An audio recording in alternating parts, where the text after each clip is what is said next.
दोस्तों, अगर आप सीटेट में ईवीएस को लेके परेशान हैं या आपको समझ नहीं आ रहा कि इतनी सारी एनसीईआरटी की किताबें कैसे पढ़ें, तो आपकी तलाश आज खत्म होती है। आज की ये क्लास कोई साधारण क्लास नहीं है, बल्कि ईवीएस की मास्टर क्लास है। हमने कक्षा 3, 4 और 5 की पूरी एनसीईआरटी और पेडागोजी को 8 आसान भागों में बांट दिया है। चाहे हाथी, स्लॉथ और बाघ से जुड़े फैक्ट्स हों, या मधुबनी पेंटिंग और पोचमपल्ली, या फिर एनसीएफ 2005, इस एक वीडियो में आपको सब कुछ मिलेगा। मेरी गारंटी है, अगर आपने ये वीडियो पूरी देख ली और नोट्स बना लिए, तो ईवीएस में आपके 30 में से 30 नंबर पक्के हैं। तो अपनी नोटबुक और पेन निकाल लीजिए, क्योंकि आज हम ईवीएस का सूपड़ा साफ करने वाले हैं। अगर आप चैनल पर नए हैं, तो स्मार्ट स्टडी जोन को अभी सब्सक्राइब करें, ताकि आपकी तैयारी रुके नहीं। तो चलिए बिना देर किए शुरू करते हैं। चलिए, सबसे पहले थीम परिवार और मित्र से शुरू करते हैं। ये ईवीएस का मतलब एक तरह से आधार है। परिवार को बच्चे का पहला स्कूल क्यों कहा जाता है, और इससे जुड़े मुख्य बिंदु क्या हैं? बिल्कुल। देखिए, इससे जुड़े 3 मुख्य बिंदु हैं जो याद रखने हैं। पहला तो है परिभाषा। परिवार समाज की, आप कह सकते हैं, मूल इकाई है और बच्चे का पहला स्कूल होता है। पहला स्कूल, हाँ जी। फिर आते हैं प्रकार। 2 तरह के परिवार होते हैं। एक है एकल परिवार, मतलब न्यूक्लियर फैमिली, जिसमें माता पिता और उनके अविवाहित बच्चे होते हैं। और दूसरा है संयुक्त परिवार, जिसे जॉइंट फैमिली कहते हैं। इसमें दादा दादी, माता पिता, चाचा चाची सब एक साथ रहते हैं। अच्छा। और तीसरा बिंदु है आनुवांशिकता से जुड़ा। एक बहुत जरूरी फैक्ट ये है कि ब्लड ग्रुप की खोज कार्ल लैंडस्टीनर ने की थी। ये अक्सर परीक्षा में पूछ लिया जाता है। बहुत बढ़िया। अब हम जानवरों से जुड़े एनसीईआरटी के सबसे महत्वपूर्ण तथ्यों पर आते हैं। शुरुआत दुनिया के सबसे आलसी जीव स्लॉथ से करते हैं। हाँ, स्लॉथ से जुड़े ये 5 बिंदु परीक्षा के लिए बहुत बहुत जरूरी हैं। पहला, यह भालू जैसा दिखता है, पर असल में भालू नहीं है। अच्छा, ये कंफ्यूजन होता है? जी, बहुत। दूसरा, ये दिन में करीब 17 घंटे पेड़ से उल्टे सिर लटक कर सोता है। 17 घंटे? हाँ।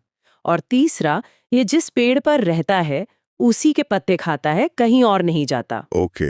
इसका जीवन काल करीब 40 साल का होता है और ये पूरे जीवन में सिर्फ 8 पेड़ों पर ही घूम पाता है। ये चौथा पॉइंट है। बस 8 पेड़ पूरी जिंदगी में? बस 8। और आखिरी बात, ये सप्ताह में सिर्फ 1 बार शौच के लिए पेड़ से नीचे उतरता है। कमाल है। अब बात करते हैं हाथियों की। हाँ। हाथियों के झुंड और उनकी आदतों से जुड़े क्या तथ्य हमें जानने चाहिए? हाथी के बारे में भी कुछ बातें बहुत महत्वपूर्ण है। सबसे पहले उसका आहार। एक बड़ा हाथी एक दिन में 100 किलोग्राम, मतलब 1 क्विंटल से ज्यादा पत्ते और झाड़ियां खा जाता है। 100 किलो? जी। और आराम, मतलब नींद, वो दिन में केवल 2 से 4 घंटे ही सोता है। स्लॉथ से बिल्कुल उल्टा। बिल्कुल। उसकी आदतें भी खास है। उसे पानी और कीचड़ में खेलना बहुत पसंद है। इससे उसके शरीर को ठंडक मिलती है और उसके कान पंखे की तरह काम करते हैं। अच्छा, अब उनके झुंड के बारे में बताइए। हाँ, झुंड के बारे में 4 बातें हैं। पहली, झुंड में केवल हथिनियां और बच्चे होते हैं। नर हाथी नहीं होते। नर नहीं होते? नहीं। झुंड की नेता सबसे बुजुर्ग हथिनी होती है। सबसे अनुभवी मतलब? बिल्कुल। एक झुंड में 10 से 12 सदस्य होते हैं और नर हाथी 14-15 साल की उम्र में झुंड छोड़कर चले जाते हैं। अच्छा, और ये भी सुना है कि हाथी के बच्चे का वजन बहुत ज्यादा होता है? हाँ, ये एक जरूरी फैक्ट है। 3 महीने के हाथी के बच्चे का वजन 200 किलोग्राम होता है। 200 किलोग्राम? अब आते हैं बाघ पर। उसकी जो अनोखी क्षमताएं हैं, उनके बारे में बताएं। बाघ की क्षमताओं से जुड़े 5 प्रमुख बिंदु हैं। पहला, उसकी दृष्टि। बाघ अंधेरे में हम इंसानों से 6 गुना बेहतर देख सकता है। 6 गुना? जी। दूसरा, उसकी मूंछें।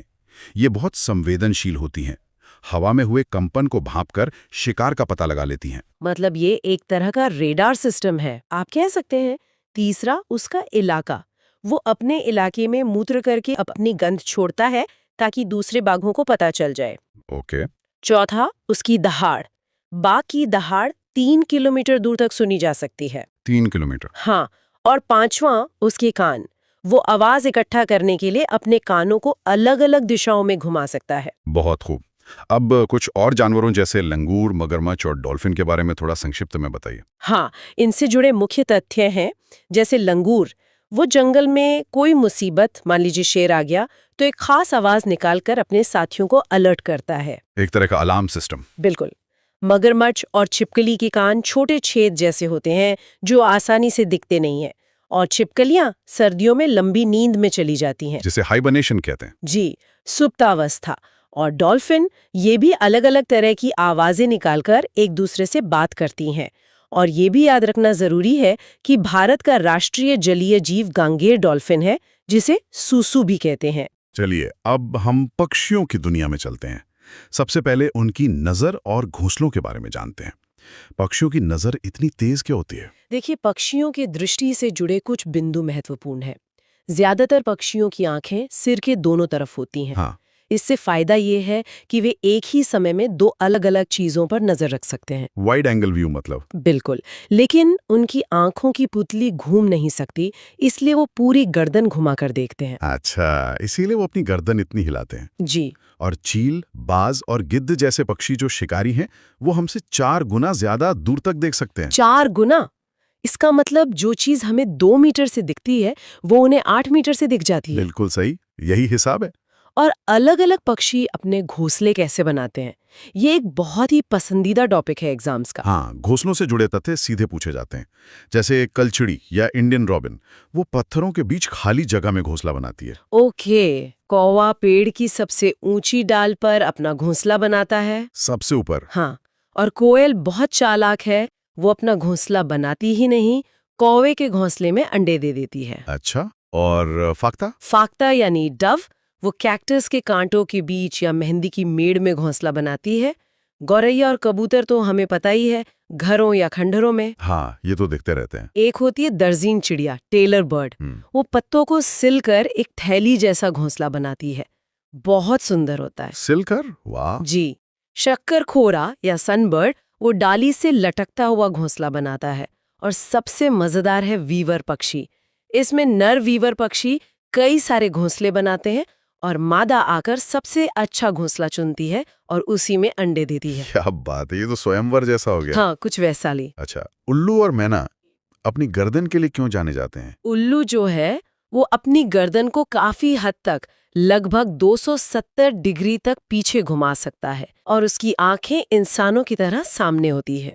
और मैना? मैना झटके से अपनी गर्दन आगे पीछे करती है। दोनों में यही मुख्य अंतर है। अब बात करते हैं छोटे जीवों यानी कीड़े मकोड़ों की। रेशम के कीड़े, मच्छर और चींटियों की क्या खासियतें? इनके बारे में भी कुछ मुख्य बातें हैं। जैसे रेशम का कीड़ा, वो अपनी मादा को उसकी गंध से कई किलोमीटर दूर से ही पहचान लेता है। गंध से? कई किलोमीटर से? जी। मच्छर हमें हमारे शरीर की गंध, खासकर पैरों के तलवे की गंध और हमारे शरीर की गर्मी से ढूंढते हैं और वो पानी में अंडे देते हैं। अच्छा, इसीलिए रुके हुए पानी से बचना चाहिए। और चींटियां, वो हमेशा लाइन में क्यों चलती है? हाँ, ये बड़ा दिलचस्प है। चींटियां जब चलती हैं तो जमीन पर फेरोमोन्स नाम का एक केमिकल छोड़ती जाती हैं। बाकी चींटियां उसी को सूंघकर रास्ता फॉलो करती हैं। गूगल मैप्स की तरह? बिल्कुल। और उनमें काम भी बटा होता है। रानी चींटी सिर्फ अंडे देती है, सिपाही चींटी बिल का ध्यान रखती है और काम करने वाली चींटी भोजन लाती है। दीमक और ततैया भी इसी तरह समूह में रहते हैं। और मधुमक्खी पालन, जिसे बी कीपिंग कहते हैं, उससे जुड़े क्या सवाल आते हैं? मधुमक्खी से जुड़े 4 सबसे जरूरी तथ्य हैं। पहला, स्थान। बिहार का जो मुजफ्फरपुर जिला है, वो लीची के लिए बहुत प्रसिद्ध है और मधुमक्खी पालन के लिए भी। ओके। दूसरा, समय। मधुमक्खी पालन का सबसे अच्छा समय अक्टूबर से दिसंबर होता है, क्योंकि ये उनके अंडे देने का समय है। अच्छा, ये समय जरूरी है। बहुत। तीसरा है संचार। जब किसी मक्खी को रस मिल जाता है तो वो छत्ते में वापस आकर एक खास तरह का नाच करती है। उस डांस से वो दूसरी मक्खियों को बताती है कि रस कहाँ है। क्या बात है, डांस से कम्युनिकेशन। जी। और चौथा, उनकी संरचना। हर छत्ते में एक रानी मक्खी होती है जो अंडे देती है और नर मक्खी यानी ड्रोन, उनका कोई खास काम नहीं होता। अब सांपों पर आते हैं। इनको लेकर कई धारणाएं हैं, लेकिन परीक्षा के नजरिए से क्या सच है? भारत में कौन से सांप जहरीले हैं? ये जानना बहुत जरूरी है कि भारत में केवल 4 तरह के जहरीले सांप पाए जाते हैं। सिर्फ 4? हाँ, मुख्य रूप से 4। नाग, जिसे कोबरा कहते हैं, करैत, दुबोया यानी रसल्स वाइपर और अफाय सॉ स्केल्ड वाइपर। ओके, बस ये 4 नाम याद रखने हैं। जी, इसके अलावा कुछ और बातें भी हैं, जैसे सांप के 2 खोखले जहर वाले दांत होते हैं जिनसे वो जहर छोड़ता है, और सांप के काटने की जो दवा है सीरम, वो सांप के जहर से ही बनती है। अच्छा, जहर ही जहर को काटता है। बिल्कुल। एक और मिथक है सुनने को लेकर, सांप के बाहरी कान नहीं होते, वो जमीन पर हुए कंपन मतलब वाइब्रेशन को महसूस करता है। बीन की धुन पर नहीं नाचता मतलब? नहीं, और सपेरों की जाति को कालबेलिया कहते हैं, ये भी एक फैक्ट है। एक और चीज है नाग गुम्फन, ये एक तरह की रंगोली या डिजाइन है जो गुजरात और दक्षिण भारत में काफी प्रसिद्ध है। अब कुछ खास पौधों की बात करते हैं, जैसे रेगिस्तानी ओक और घटपर्णी। ये नाम बहुत आते हैं परीक्षा में। हाँ, ये दोनों बहुत महत्वपूर्ण है। पहले रेगिस्तानी ओक की बात करते हैं। ये ऑस्ट्रेलिया में पाया जाता है। ऑस्ट्रेलिया में, ठीक है। इसकी जड़ें पानी की तलाश में बहुत गहरी चली जाती हैं, लेकिन सबसे खास बात यह है कि इसके तने में पानी जमा होता है। तने में पानी? जी, और वहाँ के जो स्थानीय लोग हैं वो जरूरत पड़ने पर पाइप डालकर उस पानी को पीते हैं। ये तो कमाल है। और घटपर्णी पौधा, जिसे नेपेंथिस या पिचर प्लांट भी कहते हैं। हाँ, ये एक शिकारी पौधा है। ये ऑस्ट्रेलिया, इंडोनेशिया और भारत के मेघालय में पाया जाता है। शिकारी पौधा मतलब ये शिकार करता है? बिल्कुल, ये एक खास खुशबू निकालकर कीड़े मकोड़ों, मेंढकों और यहाँ तक कि चूहों को भी अपनी तरफ खींचता है और फिर उन्हें फंसाकर खा जाता है। खेजड़ी के पेड़ और वेल्क्रो के आविष्कार की कहानी क्या है? खेजड़ी का पेड़ राजस्थान में पाया जाता है। इसे ज्यादा पानी की जरूरत नहीं होती, इसकी लकड़ी में कीड़ा नहीं लगता, इसकी छाल दवा के काम आती है और इसकी फलियों की सब्जी बनती है। मतलब ये पेड़ बहुत उपयोगी है। बहुत ज्यादा।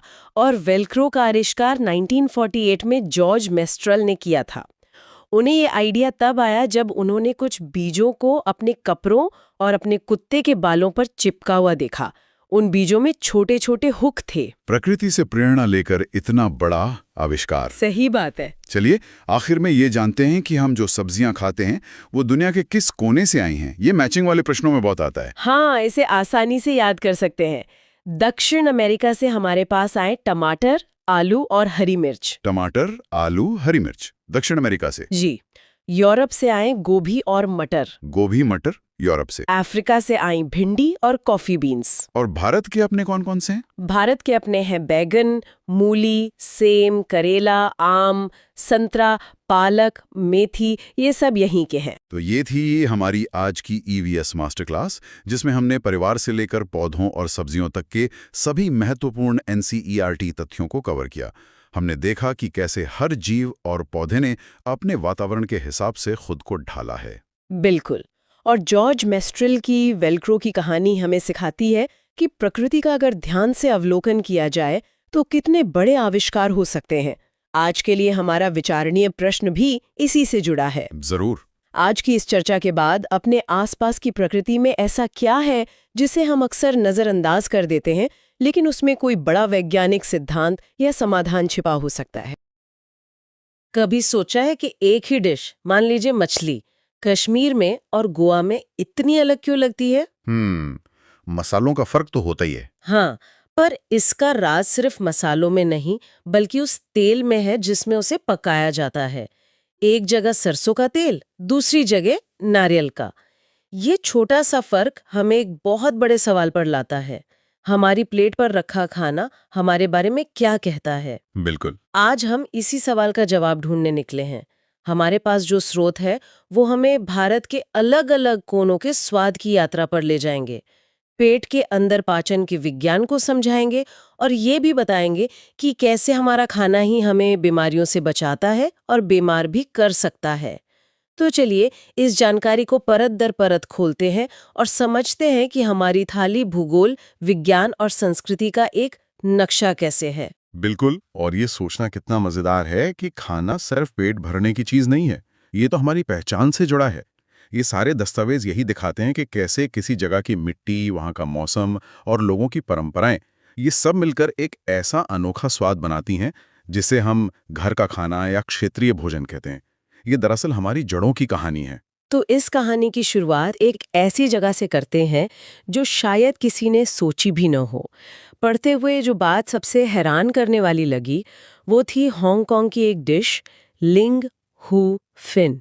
अच्छा। ये असल में सांप के मांस का सूप है जिसे वहाँ लोग बड़े शौक से खाते हैं। ओह, ये तो खाने की विविधता का एक चरम उदाहरण है। मतलब ये दिखाता है कि स्वादिष्ट और अजीब के बीच की रेखा कितनी धुंधली है। सही बात है। जो एक संस्कृति के लिए सामान्य भोजन है वो दूसरी के लिए चौंकाने वाला हो सकता है। बिल्कुल। अब इसी लेंस से भारत को देखते हैं। जैसा हमने शुरू में कहा, कश्मीर में सरसों के तेल में पकी मछली और गोवा के किनारों पर नारियल के तेल में बनी समुद्री मछली। एक ही देश, एक ही व्यंजन, पर तेल बदलते ही पूरी पहचान बदल गई। और यहाँ सबसे दिलचस्प बात यह है कि ये कोई कुलिनरी चॉइस नहीं है। ये तो मजबूरी और समझदारी का संगम है। ये सीधे तौर पर वहाँ की खेती से जुड़ा है। जहाँ सरसों के खेत लहलहाते हैं, वहाँ सरसों का तेल ही इस्तेमाल होगा। हाँ, और जहाँ समंदर के किनारे नारियल के ऊंचे ऊंचे पेड़ हैं, वहाँ के खाने में नारियल की महक तो आएगी ही। हमारा खाना हमारी जमीन पर उकेरी गई एक भौगोलिक पहचान है। सही कहा, ये जमीन की कहानी है। और केरल में तो ये कहानी सिर्फ जमीन की नहीं, बल्कि जमीन के ऊपर और नीचे दोनों की एक साथ सुनाई देती है। लोग अपने आंगन में ही एक कमाल की जुगलबंदी करते हैं। ऊपर पेड़ पर नारियल उगता है और ठीक उसी के नीचे जमीन के अंदर टैपियोका की फसल होती है। और फिर उसे खाते भी वैसे हैं। उबले हुए टैपियोका, जिसे वहाँ टप्पा भी कहते हैं, उसे नारियल से बनी किसी चटपटी करी के साथ परोसा जाता है। ये प्रकृति के साथ तालमेल का इससे बेहतर उदाहरण नहीं हो सकता। जो मिला उसे पूरी रचनात्मकता के साथ अपनी थाली का हिस्सा बना लिया। स्वाद की ये रचनात्मकता गुजरात में एक अलग ही मोड़ ले लेती है। वहाँ दाल में भी मीठा डाला जाता है। हाँ, चीनी या गुड़। ढोकला और लेमन राइस तो हम सब जानते हैं। लेकिन इन दस्तावेजों में एक छोटी सी जानकारी मिली कि वलसाड स्टेशन पर बटाटा वड़ा और पूरी साग भी उतना ही प्रसिद्ध है। ये हर क्षेत्र की अपनी एक टेस्ट प्रोफाइल को दिखाता है ना? गुजराती खाने में मीठा, खट्टा और नमकीन का जो संतुलन है, वो उनकी एक खास पहचान बन गया है। ये महज एक आदत नहीं है, बल्कि पीढ़ी दर पीढ़ी चलने वाली एक सांस्कृतिक विरासत है। और ये लिस्ट यहीं खत्म नहीं होती। पंजाब के छोले भटूरे और सरसों का साग तो है ही, पर महाराष्ट्र और उत्तर प्रदेश में जो मिला वो सच में कमाल था। क्या? के फूलों की सब्जी, मतलब लोग फूल भी खा रहे हैं। हाँ, और ये सिर्फ अनोखा खाना नहीं है, ये इस बात का सबूत है कि पारंपरिक खानपान में वेस्ट जैसी कोई चीज होती ही नहीं थी। बिल्कुल। जो कुछ भी उपलब्ध था उसे पोषण और स्वाद में बदल दिया जाता था, कुछ भी बर्बाद नहीं करना। ये सब सुनने में जितना स्वादिष्ट लगता है, हमारे शरीर के लिए उतनी ही बड़ी चुनौती भी है। चाहे वो कश्मीर की मछली का तेल हो, केरल का टैपियोका हो या फिर फूलों की सब्जी, पेट के अंदर इन सब का सफर एक जैसा तो नहीं होता होगा। बिल्कुल नहीं। और यहीं से कहानी हमारी थाली से निकलकर हमारे पेट के अंदर पहुंचती है। इसकी शुरुआत होती है जीभ से। इन दस्तावेजों के अनुसार हमारी जीभ पर 4 मुख्य तरह की स्वाद ग्रंथियां होती हैं। मीठा, कड़वा, खट्टा और नमकीन पहचानने के लिए जी। पेट के अंदर क्या होता है, इसे समझने की कहानी भी बड़ी दिलचस्प है। इन रिसर्च पेपर्स में डॉक्टर विलियम ब्यूमॉन्ट का जिक्र है। उन्होंने मार्टिन दाम के एक सैनिक पर कुछ प्रयोग किए थे, जिसके पेट में गोली लगने से एक छेद हो गया था। और वो छेद कभी पूरी तरह भरा नहीं, तो वो पाचन क्रिया को सीधे देखने के लिए खिड़की जैसा बन गया। उसे एक खिड़की ने पाचन के बारे में हमारी समझ को हमेशा के लिए बदल दिया। हाँ? उस प्रयोग से कुछ कमाल की बातें सामने आई जो उस समय के लिए क्रांतिकारी थी। जैसे? पहली, हमारे पेट का तापमान लगभग 30 डिग्री सेल्सियस होता है। हाँ। दूसरी, पेट में मौजूद पाचक रस अम्लीय होता है, यानी एसिडिक होता है। एक मिनट, पेट का तापमान सिर्फ 30 डिग्री सेल्सियस? हाँ। मुझे लगा था ये बहुत ज्यादा गर्म होता होगा, जैसे 37 डिग्री जो शरीर का सामान्य तापमान है। सही बात है, ये आम धारणा से बिल्कुल अलग है। और सबसे अहम खोज ये थी कि पेट के अंदर खाना बाहर रखे खाने की तुलना में कहीं ज्यादा तेजी से पचता है। अच्छा। ऐसा इसलिए होता है क्योंकि पेट एक मिक्सर ग्राइंडर की तरह लगातार भोजन को मथता रहता है, उसे छोटे छोटे टुकड़ों में तोड़ता है। इससे पाचक रसों को काम करने के लिए ज्यादा सतह मिलती है और प्रक्रिया तेज हो जाती है। पाचन की इस पूरी प्रक्रिया को समझने के बाद मेरे मन में एक सवाल आ रहा है। पूछिए। जब कोई बीमार होता है, खासकर उल्टी दस्त जैसी हालत में, तो डॉक्टर उसे खाना देने के बजाय सीधे ग्लूकोज ड्रिप लगा देते हैं। क्या ऐसा इसलिए है क्योंकि शरीर के पास उस वक्त खाने को पचाने की मेहनत करने की ताकत नहीं होती? आपने बिल्कुल सही नस पकड़ी है। सामान्य भोजन को पचाने और उससे ऊर्जा निकालने में शरीर को समय और काफी मेहनत लगती है। जब कोई बीमार होता है तो उसका पाचन तंत्र भी कमजोर हो जाता है। ग्लूकोज, जो शक्कर का सबसे सरल रूप है, उसे पचने की जरूरत ही नहीं पड़ती। अच्छा, वो सीधे काम करता है। वो सीधे खून में मिलके शरीर को तुरंत ऊर्जा देता है। इसीलिए इसे इंस्टेंट एनर्जी का स्रोत कहते हैं, जो उस नाजुक हालत में जान बचाने जैसा होता है। ये तो हुई पचाने की बात, लेकिन सोचिए पुराने समय में जब फ्रिज नहीं थे तब लोग खाना बचाते कैसे होंगे? आज तो हम बची हुई दाल सीधे फ्रिज में रख देते हैं। इसका जवाब भी हमारे स्रोतों में दिए गए घरेलू नुस्खों में छिपा है, और ये नुस्खे आज भी उतने ही कारगर हैं। जैसे दूध को खराब होने से बचाने के लिए उसे उबाल कर रखना, या हरे धनिये को ताजा रखने के लिए उसे गीले कपड़े में लपेट कर रखना। ये तो मैंने भी देखा है। हाँ, और ये भी कि पके हुए चावल को एक कटोरे में डालकर पानी से भरे बर्तन में रखने से वो जल्दी खराब नहीं होता। और प्याज लहसुन को हमेशा नमी से बचाकर किसी खुली सूखी जगह पर रखा जाता है। मेरी दादी आज भी हरे धनिये को गीले कपड़े में ही लपेट कर रखती हैं। मुझे बचपन में ये एक जादू जैसा लगता था, पर अब समझ आता है कि इसके पीछे कितना सीधा साधा विज्ञान है। मतलब ये सिर्फ नुस्खे नहीं है? बिल्कुल नहीं। उबालने से बैक्टीरिया मर जाते हैं। गीला कपड़ा धनिये को सूखने नहीं देता। पानी का बर्तन चावल को ठंडा रखकर बैक्टीरिया की बढ़ोतरी को धीमा कर देता है, और सूखी जगह प्याज लहसुन को अंकुरित होने या सड़ने से रोकती है।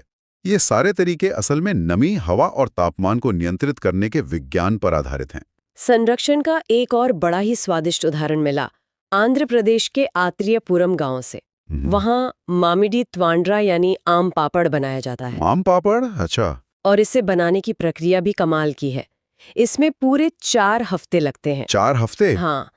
पके हुए आम के गूदे, गुड़ और चीनी को मिलाकर चटाई पर परत दर परत फैलाया जाता है और हफ्तों तक धूप में सुखाया जाता है। मतलब ये धूप की शक्ति का इस्तेमाल करके भोजन को महीनों तक संरक्षित करने का एक बेहतरीन तरीका है। बिल्कुल। और सिर्फ संरक्षित करना ही नहीं, पकाने के तरीके भी कितने अनोखे हो सकते हैं। गुजरात की ऊंधियो सबली को ही ले लीजिए। हाँ, उसके बारे में पढ़ना तो मजेदार था। सर्दियों में ताज़ी सब्जियों को मसालों के साथ एक मटके में भरा जाता है, उसे अच्छी तरह सील किया जाता है और फिर कोयले के अंगारों में मटके को उल्टा रखकर पकाया जाता है। उल्टा? हाँ, इसीलिए तो उसका नाम ऊंधियू है। गुजराती में ऊंधियू का मतलब ही उल्टा होता है। धीमी आंच पर पकने का ये तरीका सब्जियों के स्वाद को एक अलग ही स्तर पर ले जाता है। अगर हम समय में और पीछे जाएं, तो लोग सिर्फ खाने को ही नहीं, बल्कि आने वाली फसल के लिए बीजों को भी बड़े जतन से बचाते थे। इन स्रोतों में दामजी भाई की कहानी का जिक्र है, जिसमें बताया गया है कि कैसे पहले के किसान बीजों को सूखी लौकी के खोल के अंदर रखकर उस पर मिट्टी का लेप लगा देते थे। अच्छा, ताकि कीड़े न लगें। बिल्कुल, ये लेप बीजों को कीड़ों से बचाता था। बाद में इसी काम के लिए नीम की पत्तियों को इस्तेमाल होने लगा, जो एक प्राकृतिक कीटनाशक का काम करती हैं। ये आने वाले कल के भोजन को सुरक्षित रखने की दूरदर्शिता की। लेकिन इतनी समझदारी के बावजूद अगर खाने में सही पोषण न मिले तो क्या होता है? अब आते हैं एक जरूरी सवाल पर। एक बहुत आम समस्या है एनीमिया, जो शरीर में आयरन या हीमोग्लोबिन की कमी से होती है। और इस पर स्कूली किताबों यानी एनसीईआरटी के स्रोत कुछ साफ आंकड़े देते हैं। उनके अनुसार एक स्वस्थ शरीर में हीमोग्लोबिन की सामान्य रेंज 12 से 16 ग्राम प्रति डेसीलीटर होनी चाहिए। और ये बीमारी दिल्ली के स्कूलों में बच्चों में बहुत आम पाई गई। जी, और इसके लक्षण भी इतने सामान्य हैं कि अक्सर नजरअंदाज कर दिए जाते हैं, जैसे जल्दी थक जाना, पढ़ाई में ध्यान न लगा पाना और हर वक्त सुस्ती महसूस करना। मतलब ये सीधे सीधे बच्चे के भविष्य पर असर डालती है। और इसका इलाज क्या है? कोई महंगी दवाइयाँ? बिल्कुल नहीं। इसका इलाज हमारी रसोई में ही छिपा है। सच में? हाँ, आयरन की कमी दूर करने के लिए गुड़, आंवला और हरी पत्तेदार सब्जियां खाना सबसे कारगर और सस्ता उपाय माना जाता है। हमारी थाली में ही सेहत का खजाना है, बस उसे पहचानने की जरूरत है। एक बड़ी वैज्ञानिक खोज का जिक्र करना बहुत जरूरी है, जिसका इन दस्तावेजों में उल्लेख है। रोनाल्ड रॉस नाम के एक डॉक्टर ने सिकंदराबाद के एक अस्पताल में सालों की मेहनत के बाद ये पता लगाया था कि मलेरिया का असली कारण मच्छर हैं। अच्छा, इससे पहले लोग क्या मानते थे? इससे पहले लोग मानते थे कि ये किसी गंदी हवा या मालारिया से होता है। अरे वाह! इस क्रांतिकारी खोज के लिए उन्हें 1902 में चिकित्सा का नोबेल पुरस्कार भी मिला। उनकी इस एक खोज ने आज तक लाखों करोड़ों जानें बचाई हैं। कमाल है। और मलेरिया का इलाज, क्या वो भी हमारे आसपास ही मौजूद है? हाँ, वो भी प्रकृति से ही आता है। सिनकोना नाम के एक पेड़ की छाल से इसकी दवा बनती है। स्रोत बताते हैं कि पहले लोग इस छाल को सीधे पानी में उबालकर और छानकर पीते थे, और अब विज्ञान की मदद से इसी छाल के अर्क से गोलियां बनाई जाती हैं। बिल्कुल, तरीका बदल गया पर स्रोत वही प्रकृति है। तो इन सारी जानकारियों को एक साथ रखकर देखें तो क्या तस्वीर बनती है। हमने हांगकांग के सूप से लेकर गुजरात के उल्टे मटके में पकने वाले ऊंधियों तक का सफर किया, पेट के अंदर के विज्ञान को समझा और ये भी जाना कि कैसे गुड़ और आंवला जैसी साधारण चीजें हमें एनीमिया से बचा सकती हैं। और एक पेड़ की छाल मलेरिया जैसी गंभीर बीमारी से। हाँ, इसका सार ये है कि भोजन सिर्फ हमारी जरूरत नहीं, बल्कि ये हमारी संस्कृति, भूगोल और विज्ञान का संगम है। हर व्यंजन के पीछे एक कहानी और एक तर्क छिपा है। गोवा की मछली में नारियल का तेल क्यों है, इसका एक भौगोलिक कारण है। सही। पेट में खाना जल्दी क्यों पचता है, इसका एक वैज्ञानिक कारण है। और अंत में इन स्रोतों में मिड डे मील जैसी योजनाओं का जिक्र हमें याद दिलाता है कि पका हुआ, गर्म और ताज़ा खाना हर बच्चे का अधिकार है। ये सिर्फ पेट भरना नहीं, बल्कि ये सुनिश्चित करना है कि पोषण की कमी से कोई भी बच्चा अपने भविष्य की दौड़ में पीछे न रह जाए। अब जाते जाते एक विचार के साथ छोड़ जाते हैं। इन स्रोतों में खाना पकाने के 4 मुख्य तरीके बताए गए हैं: भुनकर, उबालकर, तलकर और सेंककर। अपने क्षेत्र के भोजन के बारे में सोचिए, आपके यहाँ कौन सा तरीका सबसे ज्यादा इस्तेमाल होता है, और ये आपके क्षेत्र के इतिहास, वहां मौजूद संसाधनों और लोगों की जीवन शैली के बारे में क्या कहानी बताता है। अगला टॉपिक है आश्रय। आज हम भारत में घरों की अनोखी दुनिया को समझने की कोशिश करेंगे। हमारे पास जो नोट्स हैं वो बताते हैं कि कैसे अलग अलग राज्यों में जलवायु और भूगोल के हिसाब से घर बनाए जाते हैं। लेकिन ये सिर्फ एक लिस्ट नहीं है। आज हम ये समझने की कोशिश करेंगे कि कैसे भारत का मौसम और यहाँ की ज़मीन यहाँ के सबसे बेहतरीन इंजीनियर रहे हैं। बिल्कुल सही कहा। हमारा मकसद सिर्फ ये देखना नहीं है कि घर कैसे दिखते हैं, बल्कि ये जानना है कि वे वैसे क्यों बने हैं।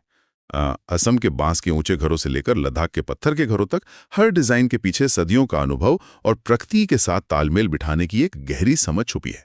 हम कुछ खास तरह के आश्रयों पर भी बात करेंगे जो जमीन पर हैं ही नहीं, जैसे कि हाउस बोट या जो पूरी तरह से बर्फ से बने हैं। तो चलिए इस दिलचस्प जानकारी को परत दर परत खोलते हैं। शुरुआत करते हैं भारत के एक ऐसे कोने से जहां पानी ही पानी है, असम। यहाँ बहुत ज्यादा बारिश होती है। नोट्स में लिखा है कि घर जमीन से 10 से 12 फीट ऊंचे बनाए जाते हैं। ये तो बहुत ऊंचा है। हाँ, और इसकी वजह सीधी सी है बाढ़। असम में ब्रह्मपुत्र और दूसरी नदियां अक्सर उफान पर रहती है। ये ऊंचाई घर और उसमें रहने वालों को बाढ़ के पानी से सुरक्षित रखती है। ये घर मजबूत बांस के खंभों पर खड़े होते हैं, और सिर्फ ऊंचाई ही नहीं, इनकी बनावट का हर हिस्सा बारिश से निपटने के लिए ही बना है। घर के अंदर का हिस्सा लकड़ी का होता है, और सबसे जरूरी है छत।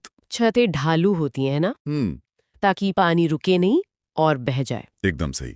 अगर छत समतल होगी तो लगातार होती भारी बारिश का पानी जमा हो जाएगा और कुछ ही समय में छत टपकने लगेगी या टूट भी सकती है। ढालू छत पानी को एक पल भी टिकने नहीं देती। ये एक बहुत ही सरल लेकिन असरदार समाधान है। तो असम की सबसे बड़ी चुनौती है जरूरत से ज्यादा पानी। अब यहाँ से एक ऐसी जगह चलते हैं जहाँ पानी एक अलग रूप में चुनौती बनता है, बर्फ। मेरा मतलब है मनाली। ये एक पहाड़ी इलाका है जहाँ बारिश भी है और बर्फबारी भी। और आप देखेंगी कि चुनौती बदलते ही घर बनाने का मटेरियल भी बदल गया है। बांस की जगह अब पत्थर और लकड़ी का इस्तेमाल हो रहा है, जो ज्यादा मजबूत हैं और बर्फ का वजन सह सकते हैं। अच्छा। लेकिन एक चीज है जो असम और मनाली में एक जैसी है, ढालू छतें। बिल्कुल, वजह वही है, बस पानी का रूप बदल गया है। अगर मनाली में छतें समतल होंगी तो कई कई फीट मोटी बर्फ की परत उन पे जम जाएगी।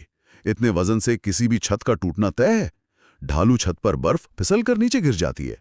ये दिखाता है कि कैसे एक ही डिजाइन सिद्धांत अलग अलग जगहों पर काम आता है। मनाली और असम दोनों जगहों पर पानी मतलब बर्फ या बारिश एक बड़ी चुनौती है। लेकिन क्या होता है जब आप एक ऐसी जगह पर जाते हैं जहां ठंड तो उतनी है पर पानी लगभग है ही नहीं? यहीं पर लेह लद्दाख की कहानी बिल्कुल अलग हो जाती है। ये एक ठंडा रेगिस्तान है और यहाँ घर बनाने का तरीका पूरी तरह बदल जाता है। यहाँ घर पत्थरों को एक के ऊपर एक रख के बनाए जाते हैं और दीवारों पर मिट्टी और चूने की मोटी परत चढ़ाई जाती है। ये परत एक तरह से सीलेंट का काम करती है और बर्फीली हवाओं को अंदर आने से रोकती है। लेकिन सबसे दिलचस्प बात है इन घरों की बनावट, जो आमतौर पर 2 मंजिला होती है। हाँ, और मैंने नोट्स में एक बहुत अजीब बात पढ़ी कि लद्दाख के घरों में ग्राउंड फ्लोर पे खिड़कियां ही नहीं होती। ये तो आज के जमाने में कोई सोच भी नहीं सकता। इसके पीछे क्या वजह है? क्या ये सिर्फ ठंड से बचने के लिए है? ये ठंड से बचने का एक शानदार तरीका है। निचली मंजिल, जिसमें कोई खिड़की नहीं होती, वो एक बफर जोन की तरह काम करती है। इससे जानवरों को रखने और सर्दियों के लिए जरूरी सामान जैसे लकड़ी और चारा स्टोर करने के लिए इस्तेमाल किया जाता है। अच्छा। जानवरों के शरीर से निकलने वाली गर्मी भी इस हिस्से को गर्म रखती है। परिवार ऊपर की मंजिल पर रहता है, जो नीचे की मंजिल की वजह से जमीन की ठंड से सीधे संपर्क में नहीं आता। और छतों का क्या? मनाली के ठीक उल्टा यहाँ छतें समतल होती हैं। अगर बारिश नहीं है तो ढलान की जरूरत ही नहीं। सही, लेकिन ये सिर्फ जरूरत की कमी नहीं है, बल्कि एक नई जरूरत को पूरा करने का तरीका है। ये समतल छत सिर्फ एक छत नहीं है, ये एक तरह का फूड प्रोसेसिंग यूनिट है। Food processing unit? वो कैसे? लद्दाख जैसे इलाके में जहां सर्दियों में कुछ भी उगाना नामुमकिन है, वहां गर्मियों में परिवार वाले इसी छत पर फल, सब्जियां और मांस सुखाते हैं। ये सुखाया हुआ खाना सर्दियों के मुश्किल महीनों में उनके काम आता है। तो घर का ये हिस्सा पूरे परिवार के लिए जीवन रेखा बन जाता है। ये आर्किटेक्चर और सर्वाइवल का बेहतरीन संगम है। क्या बात है! यानी घर का हर कोना किसी न किसी मकसद से बना है। अब ठंडे रेगिस्तान से चलते हैं गर्म रेगिस्तान की ओर, राजस्थान। यहाँ चुनौती बर्फ नहीं, बल्कि झुलसा देने वाली गर्मी है, और यहाँ का समाधान है मिट्टी। राजस्थान में पारंपरिक घर मिट्टी के बने होते हैं और उनकी दीवारें बहुत मोटी होती हैं। इसके पीछे का विज्ञान बहुत सरल और प्रभावी है। मिट्टी गर्मी की बहुत अच्छी कुचालक होती है, मतलब इंसुलेटर। ये मोटी दीवारें बाहर की 50 डिग्री की गर्मी को घर के अंदर आने से रोकती हैं, जिससे घर बिना किसी एसी या कूलर के भी ठंडा रहता है। ये तो एक तरह का पैसिव एयर कंडीशनिंग सिस्टम है जो बिना बिजली के काम करता है। बिल्कुल। आज जब हम सस्टेनेबल और ग्रीन बिल्डिंग की बात करते हैं, तो इसका जवाब सदियों से राजस्थान के गांवों में मौजूद है। और यहाँ की छतें भी खास होती हैं, जो कटीली झाड़ियों और लकड़ी से बनी होती हैं। ये भी गर्मी को रोकने में मदद करती हैं। ये सुनने में तो बहुत प्रभावी लगता है, लेकिन क्या बारिश के मौसम में इन घरों को कोई खतरा नहीं होता? मिट्टी की दीवारें पानी में गल नहीं जाती? और मिट्टी और गोबर से लीपा जाता है। ये लिपाई न सिर्फ घर को सुंदर बनाती है, बल्कि पानी से बचाने वाली एक परत का भी काम करती है और दीवारों को मजबूत रखती है। ये एक तरह का प्राकृतिक मेंटेनेंस है। अब चलते हैं कश्मीर। कश्मीर की बात होती है तो हाउस बोट और शिकारा याद आते हैं, लेकिन वहाँ के पारंपरिक घरों के अंदर की कारीगरी के बारे में कम लोग जानते हैं। मैंने सुना है कि वहाँ की छतों में एक ऐसी कला है जिसमें कील तक का इस्तेमाल नहीं होता। आप खत्म बंद की बात कर रही हैं। ये लकड़ी की नक्काशी का एक अद्भुत नमूना है। इसमें देवदार की लकड़ी के छोटे छोटे टुकड़ों को हाथ से काटकर एक दूसरे में इस तरह फंसाया जाता है कि एक जटिल ज्यामितीय डिजाइन बन जाता है। और इसमें कील या गोंद नहीं लगता? बिल्कुल नहीं। ये एक जिगसॉ पजल की तरह है। ये कला आपको पुराने कश्मीरी घरों और हाउस बोट की छतों पर देखने को मिलेगी। ये सिर्फ सजावट नहीं, कश्मीर की पहचान है। और घरों में डब नाम की एक खास खिड़की का भी जिक्र है। हाँ, डब पुराने कश्मीरी घरों की एक खासियत है। ये एक तरह की खिड़की है जो मुख्य दीवार से बाहर की ओर निकली होती है, एक छोटी बालकनी की तरह। इससे न सिर्फ बाहर का नजारा अच्छा मिलता है, बल्कि घर के अंदर ज्यादा रोशनी भी आती है। इन सभी पारंपरिक डिजाइन्स के बाद अब बात करते हैं दिल्ली की, भारत की राजधानी। यहाँ का नजारा तो बिल्कुल ही अलग है। दिल्ली एक बहुत अच्छा उदाहरण है कि कैसे आधुनिकीकरण और पलायन एक शहर के आर्किटेक्चर को बदल देते हैं।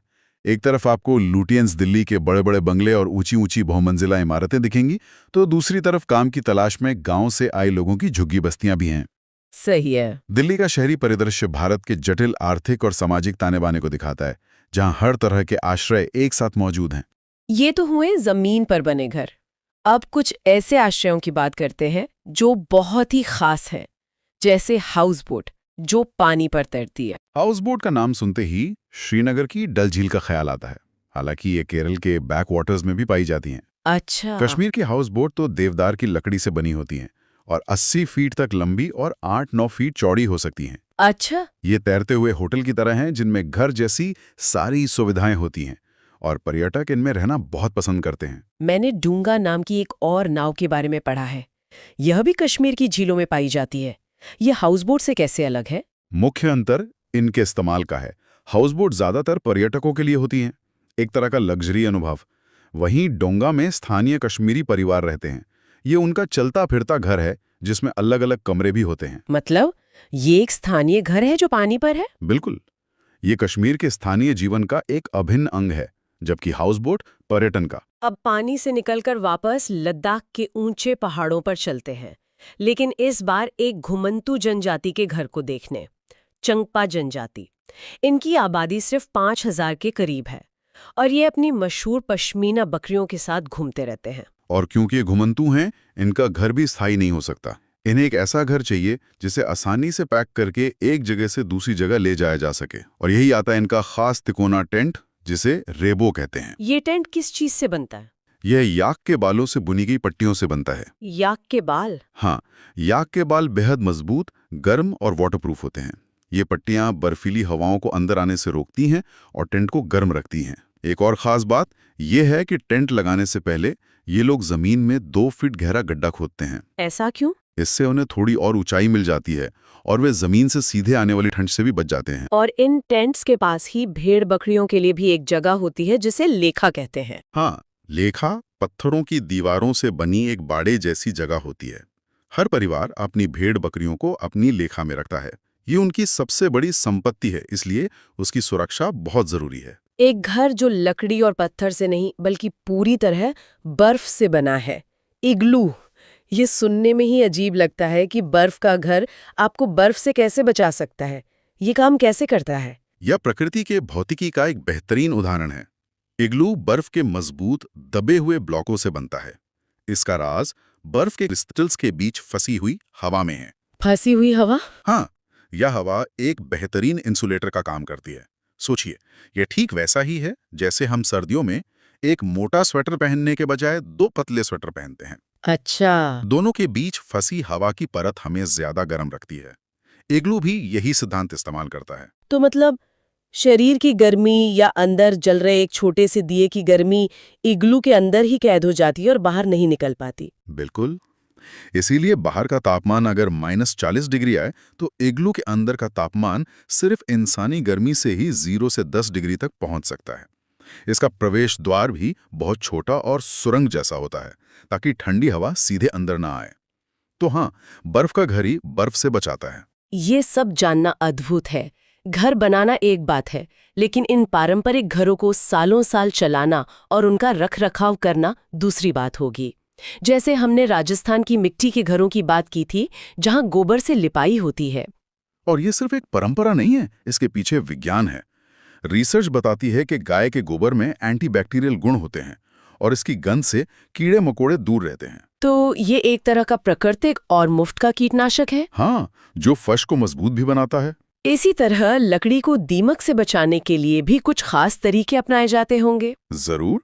इसीलिए घर की चौखट और ढांचे में अक्सर नीम या कीकर की लकड़ियों का इस्तेमाल होता है। अच्छा, मिट्टी की दीवारों को मजबूत बनाने के लिए मिट्टी में भूसा मिलाया जाता है। हाँ, ये बहुत जरूरी है। मिट्टी में दरारें पड़ने की प्रवृत्ति होती है। भूसे के रेशे मिट्टी को एक साथ बांध कर रखते हैं, उसे मजबूती देते हैं। ये ठीक वैसा ही काम करता है जैसे आज के जमाने में कंक्रीट को मजबूती देने के लिए उसमें सरिया डाला जाता है। ये पारंपरिक ज्ञान का एक बेहतरीन उदाहरण है। ये सब सुनकर लगता है कि इंसान अपने पर्यावरण के हिसाब से ढलने में माहिर है। वैसे ये सिर्फ इंसानों पर ही लागू नहीं होता, जानवरों भी तो अपने लिए ऐसे ही खास घर बनाते हैं। आपने एक बहुत ही दिलचस्प बात छेड़ी है। ये अनुकूलन का सिद्धांत सार्वभौमिक है। जैसे शेर या भालू गुफा ढूंढते हैं जो उन्हें मौसम में शिकारियों से बचाती है।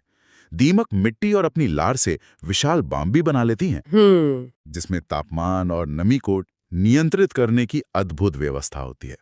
पक्षी अपने घोंसले बनाने के लिए तिनके, पत्ते और टहनियां चुनते हैं जो उनके अंडों और बच्चों के लिए सबसे सुरक्षित और आरामदायक हों।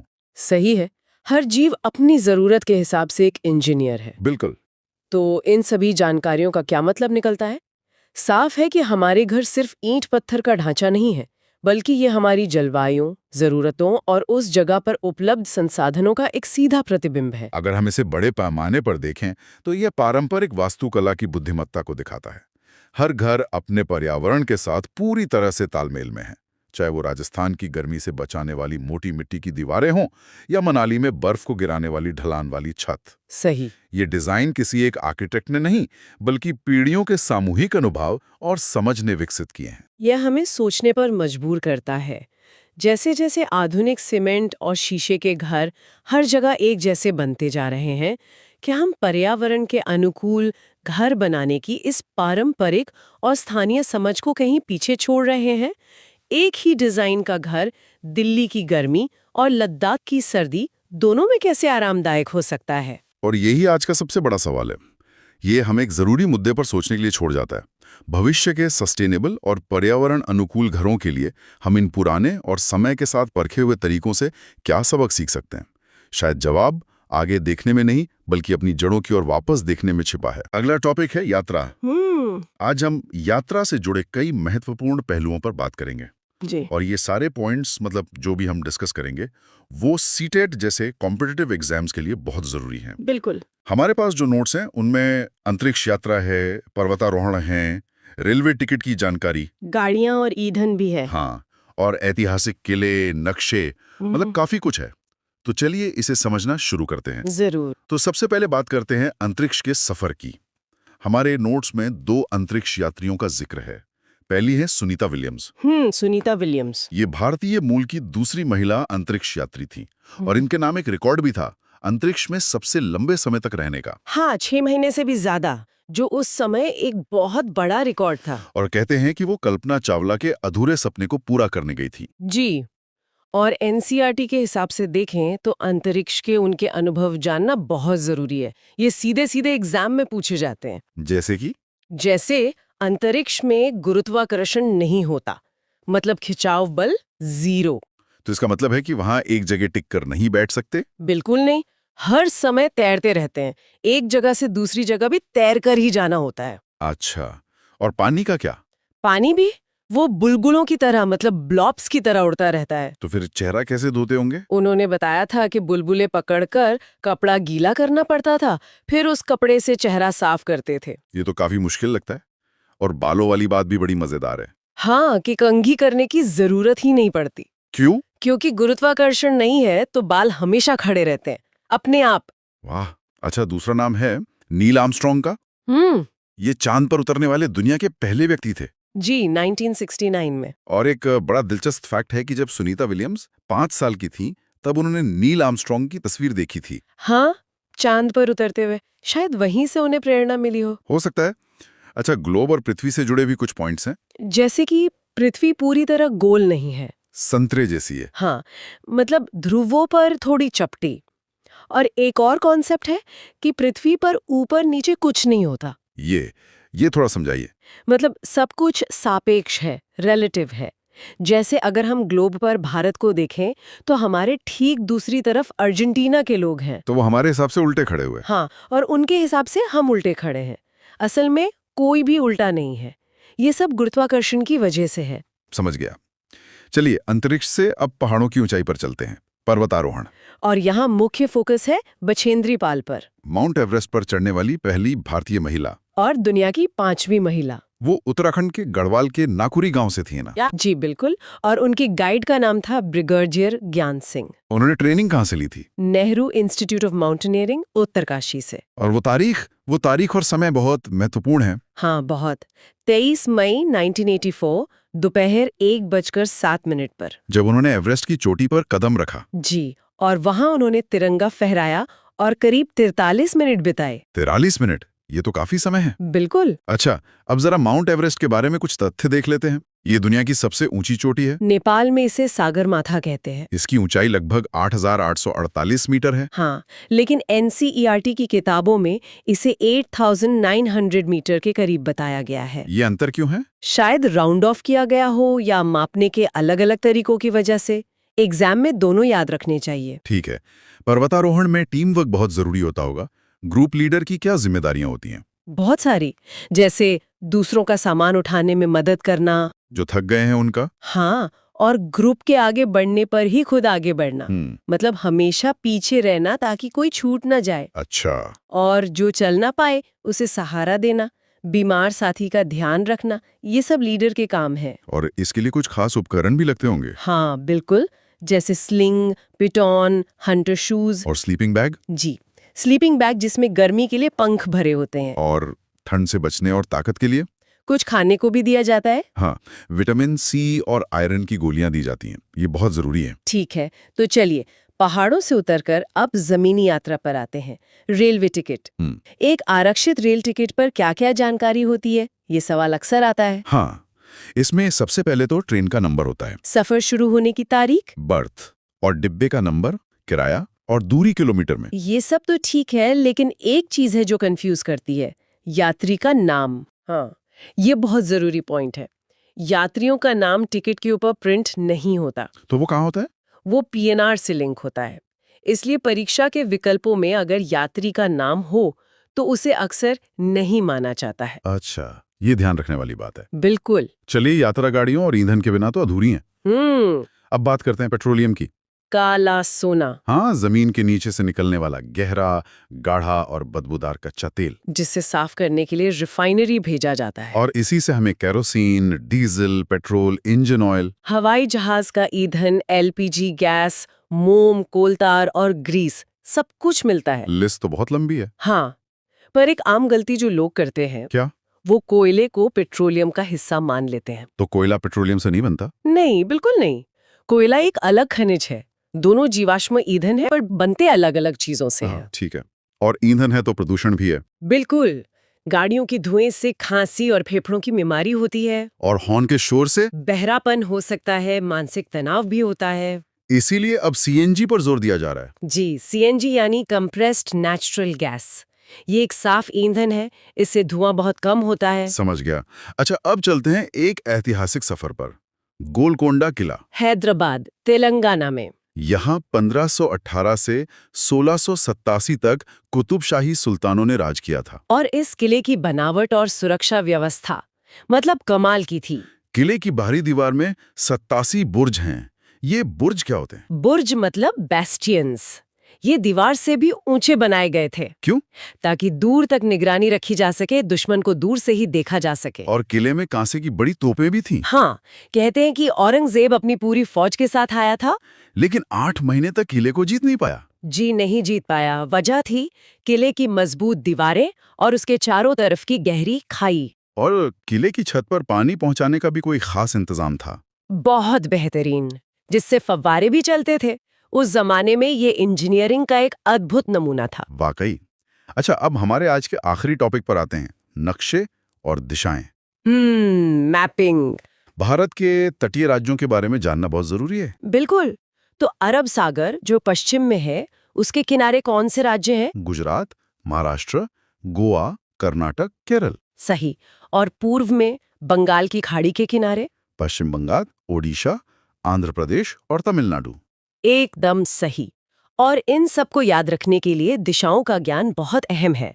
नक्शे में हमेशा ऊपर की तरफ उत्तर यानी नॉर्थ दिशा होती है। हाँ, ये बेसिक रूल है। ऊपर मतलब नॉर्थ। तो इसी हिसाब से केरल भारत के दक्षिण में हुआ और जम्मू कश्मीर उत्तर में। बिल्कुल। ये बहुत आसान लेकिन जरूरी कॉन्सेप्ट है।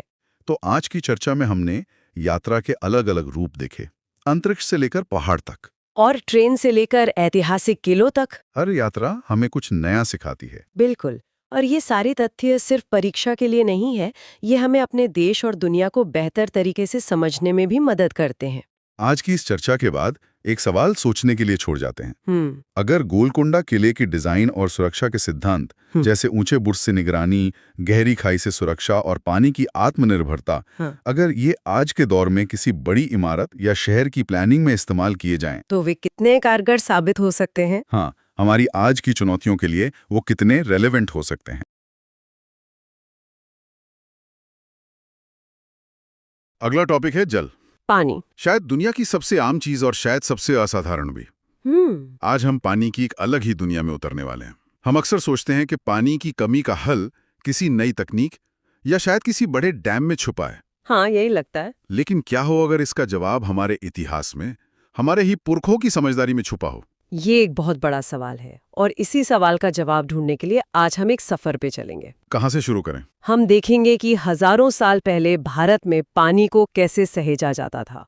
फिर हम आज के दौर में लौटेंगे और देखेंगे कि कुछ लोग उसी पुरानी समझ को कैसे जिंदा कर रहे हैं। अच्छा, हम पानी के कुछ हैरान करने वाले वैज्ञानिक पहलुओं को भी छुएंगे और आखिर में इस बात का सामना करेंगे कि जब हम पानी का सम्मान करना भूल जाते हैं तो क्या होता है। तो चलिए इस सफर की शुरुआत करते हैं अतीत से। जब भी पुराने जमाने के वाटर मैनेजमेंट की बात होती है, एक नाम हमेशा सामने आता है, घड़सी सर। घड़सी सर, हाँ, जैसलमेर में। नाम से लगता है फिर शायद कोई एक तालाब होगा। और यहीं पर हम अक्सर गलती कर जाते हैं। घड़सी सर सिर्फ एक तालाब नहीं था, तो फिर क्या था? ये एक फिलॉसफी थी, पानी की हर बूंद को सम्मान देने का एक जीता जागता सिस्टम। सर का मतलब होता है तालाब। ओके। राजा घड़सी ने इसे लोगों के साथ मिलकर बनवाया था और इसकी बनावट कमाल की थी। ये असल में 9 तालाबों की एक चेन थी। 9 तालाबों की चेन? मतलब एक के बाद एक? बिल्कुल। कल्पना कीजिए, बारिश होती है, पहला तालाब लबालब भर जाता है। अब पानी बर्बाद नहीं होगा, वो अपने आप एक ढलान के जरिए बहकर दूसरे तालाब में चला जाएगा। अच्छा। जब दूसरा भर गया तो तीसरे में, फिर चौथे में, और ऐसे करते करते 9 के 9 तालाब भर जाते थे। ये तो कमाल है। मतलब मीलों तक फैला बारिश का पानी एक जगह इकट्ठा हो जाता था। हाँ, ये उस दौर की इंजीनियरिंग का एक शानदार नमूना है जो दिखाता है कि वो लोग सिर्फ पानी इकट्ठा नहीं कर रहे थे, वो पूरे लैंडस्केप को एक वाटर हार्वेस्टिंग मशीन की तरह इस्तेमाल कर रहे थे। लेकिन हमें कैसे पता कि ये सब इतना ही शानदार था जैसा हम बता रहे हैं? मतलब ये सिर्फ हमारी अपनी तारीफ तो नहीं? क्या किसी बाहरी न्यूट्रल ऑब्जर्वर ने भी इन चीजों को देखा, सराहा? बहुत अच्छा सवाल है और इसका जवाब है हाँ। कौन? आज से करीब 1000 साल पहले उज़्बेकिस्तान से एक यात्री भारत आया था जिसका नाम था अल बरूनी। वो एक स्कॉलर था, एक वैज्ञानिक था, और उसने जो देखा उसे बिना किसी लाग लपेट के लिखा। और वो हैरान रह गया था? बिल्कुल, वो यहाँ के तालाब बनाने की कला देखकर हैरान रह गया था। उसने क्या लिखा था, कुछ याद है? उसने लिखा, यहाँ के लोग तालाब बनाने में माहिर हैं। वे बड़े बड़े पत्थरों को लोहे की कुंडों और सरियों से जोड़कर तालाब के चारों तरफ चबूतरे बनाते हैं। मतलब उसने पूरी बनावट का जिक्र किया? हाँ, सीढ़ियों का, चबूतरों का, हर चीज का। सोचिए, एक बाहरी व्यक्ति जो दुनिया घूमकर आया है, वो यहाँ की सिविल इंजीनियरिंग की तारीफ कर रहा है। सही बात है। इसीलिए 1973 में भारत सरकार ने अल बरूनी के जन्म के 1000 साल पूरे होने पर एक डाक टिकट भी जारी किया था, उनके इस योगदान को सम्मान देने के लिए। इन तालाबों के अलावा एक और चीज का बहुत जिक्र होता है, बावड़ी। Step wells. हाँ, सीढ़ीदार कुएं। ये क्या थे? मतलब कुएं तो थे, पर सीढ़ियों का क्या काम था? बावड़ियां सिर्फ पानी का स्रोत नहीं थीं, वे सामाजिक और सांस्कृतिक केंद्र थीं। लोग पानी भरने आते, सीढ़ियों पर बैठकर बातें करते, आराम करते। ये वास्तुकला के भी अद्भुत नमूने थे। लेकिन समय के साथ हमारी इनसे दूरी बन गई, बहुत ज्यादा। इसी दूरी का एक बहुत बड़ा उदाहरण 1986 में जोधपुर में देखने को मिला। हाँ, वो सूखे वाली घटना। जब शहर में भयानक सूखा पड़ा और पानी के सारे स्रोत सूख गए, तब लोगों को एक भूली बिसरी पुरानी बावड़ी की याद आई। जब उसे साफ करने का काम शुरू हुआ तो पता है उसमें से क्या निकला? 200 ट्रक कचरा। 200 ट्रक! ये सिर्फ लापरवाही नहीं है, ये तो एक जीवन देने वाले स्रोत को कूड़ेदान में बदल देने जैसा है। बिल्कुल, ये एक बहुत गहरे डिस्कनेक्ट को दिखाता है। हुआ ये कि जब घरों में नल से पानी आने लगा तो बावड़ी का सामाजिक काम खत्म हो गया। मतलब वो मिलने जुलने की जगह नहीं रही, बस जमीन में एक गड्ढा बनकर रह गई। तो यहाँ से एक बहुत बड़ा सबक मिलता है। ये संरचनाएं सिर्फ वाटर इंजीनियरिंग के बारे में नहीं थीं, ये सोशल इंजीनियरिंग का भी हिस्सा थीं। और जैसे ही वो सामाजिक बंधन टूटा, ये भौतिक ढांचा भी बर्बाद हो गया। तो अगर ये साझा जिम्मेदारी का खो जाना ही असली समस्या है, तो क्या आज के दौर में कोई इस जिम्मेदारी को फिर से जोड़ने की कोशिश कर रहा है? बिल्कुल है, और यही उम्मीद की बात है। ऐसी ही एक संस्था है तरुण भारत संघ। हाँ, मैंने सुना इनके बारे में। ये दशकों से राजस्थान के सूखे इलाकों में काम कर रही हैं और उनका काम करने का तरीका बहुत सीधा है। वो लोगों को अपनी मदद खुद करने के लिए सशक्त करते हैं। दड़की माई की कहानी इसका एक बेहतरीन उदाहरण है। दड़की माई ये राजस्थान के अलवर जिले की है ना? हाँ, उस गांव में पानी की इतनी किल्लत थी कि महिलाओं का पूरा दिन सुबह से लेकर रात तक बस पानी भरने में निकल जाता था। और जानवरों के लिए चारे पानी का इंतजाम। हाँ, उसमें भी उनके पास अपनी जिंदगी के लिए कोई समय ही नहीं था। फिर तरुण भारत संघ की मदद से गांव के लोगों ने मिलकर अपने गांव में एक तालाब बनाया। और इसका असर क्या हुआ? सिर्फ पानी की समस्या हल हुई? नहीं, असर उससे कहीं ज्यादा गहरा था। जब तालाब में पानी आया तो आसपास की जमीन में नमी लौटी, घास उगी, जानवरों को चारा पानी गांव में ही मिलने लगा। अच्छा, इससे दूध का उत्पादन बढ़ गया और लोगों की आमदनी बढ़ी। जिन महिलाओं का पूरा दिन पानी के संघर्ष में बीता था, अब वो समय बचने लगा। तो ये सिर्फ एक तालाब बनने की कहानी नहीं है। नहीं, ये एक पूरे समुदाय के अपने पैरों पर खड़े होने और सशक्त होने की कहानी है। ये सामुदायिक भागीदारी की ताकत है। राजस्थान में ही पानी बचाने का एक और परंपरागत तरीका है, जो सामुदायिक नहीं बल्कि पारिवारिक स्तर पर होता है, टांका। हाँ, टांका एक शानदार सिस्टम है। ये हर घर का अपना निजी घड़सी सर जैसा है। हाँ, मतलब घर के अंदर ही वाटर हार्वेस्टिंग। बिल्कुल, लोग अपने घर के आंगन में एक पक्का गड्ढा या टैंक बनाते हैं। घर की छतों को इस तरह ढलान दी जाती है कि बारिश का सारा पानी एक पाइप के जरिए सीधा उस टांके में जमा हो जाए। और पाइप के मुंह पर एक जाली भी लगी होती है ताकि कचरा अंदर ना जाए। बिल्कुल, इस पानी को ढककर रखा जाता है और इसे पीने के काम में लिया जाता है। इसे पल्लर पानी कहते हैं और इसे बारिश के पानी का सबसे शुद्ध रूप माना जाता है। कमाल है। और इस आत्मनिर्भरता और जिम्मेदारी की सीख सिर्फ बड़ों तक सीमित नहीं है। कर्नाटक के होलगुंडी गांव में बच्चों ने जो किया वो तो और भी कमाल है। भीम संघ, यह उस गांव के बच्चों की पंचायत का नाम है। बच्चों की पंचायत? हाँ, उनके गांव में एक पानी की टंकी थी जो बहुत गंदी हो चुकी थी और पानी की समस्या बढ़ती जा रही थी। बड़ों ने ध्यान नहीं दिया तो इन बच्चों ने जिम्मेदारी उठाई। क्या किया उन्होंने? उन्होंने खुद मिलकर उस टंकी को साफ किया और गांव के पानी की समस्या को सुलझाने में एक बड़ी भूमिका निभाई। ये जबरदस्त है। ये सिर्फ टंकी साफ करना नहीं है। नहीं, ये जमीनी स्तर पर लोकतंत्र, जिम्मेदारी और नागरिक होने की पहली सीख है। ये दिखाता है कि बदलाव के लिए उम्र नहीं, इरादे की जरूरत होती है। बिल्कुल, ये सभी कहानियां पानी को सहेजने और उसका प्रबंधन करने के बारे में है। लेकिन पानी अपने आप में भी तो एक बहुत ही अजीब और दिलचस्प चीज है। हाँ, इसके गुण? इसके कुछ गुण तो ऐसे हैं जो विज्ञान के नियमों को मजेदार तरीके से हमारे सामने रखते हैं। अच्छा, अब यहाँ से बात वाकई दिलचस्प हो रही है। मैं मृत सागर, डेड सी के बारे में सोच रहा हूँ। मैंने तस्वीरें देखी हैं कि लोग उसमें बस लेटे रहते हैं, जैसे किसी आराम कुर्सी पर हो। वो डूबते ही नहीं। ऐसा लगता है जैसे गुरुत्वाकर्षण का नियम ही वहां काम नहीं करता। ऐसा लगता है, पर ऐसा है नहीं। तो ये कैसे मुमकिन है? ये मुमकिन है और इसके पीछे का विज्ञान बहुत सरल है।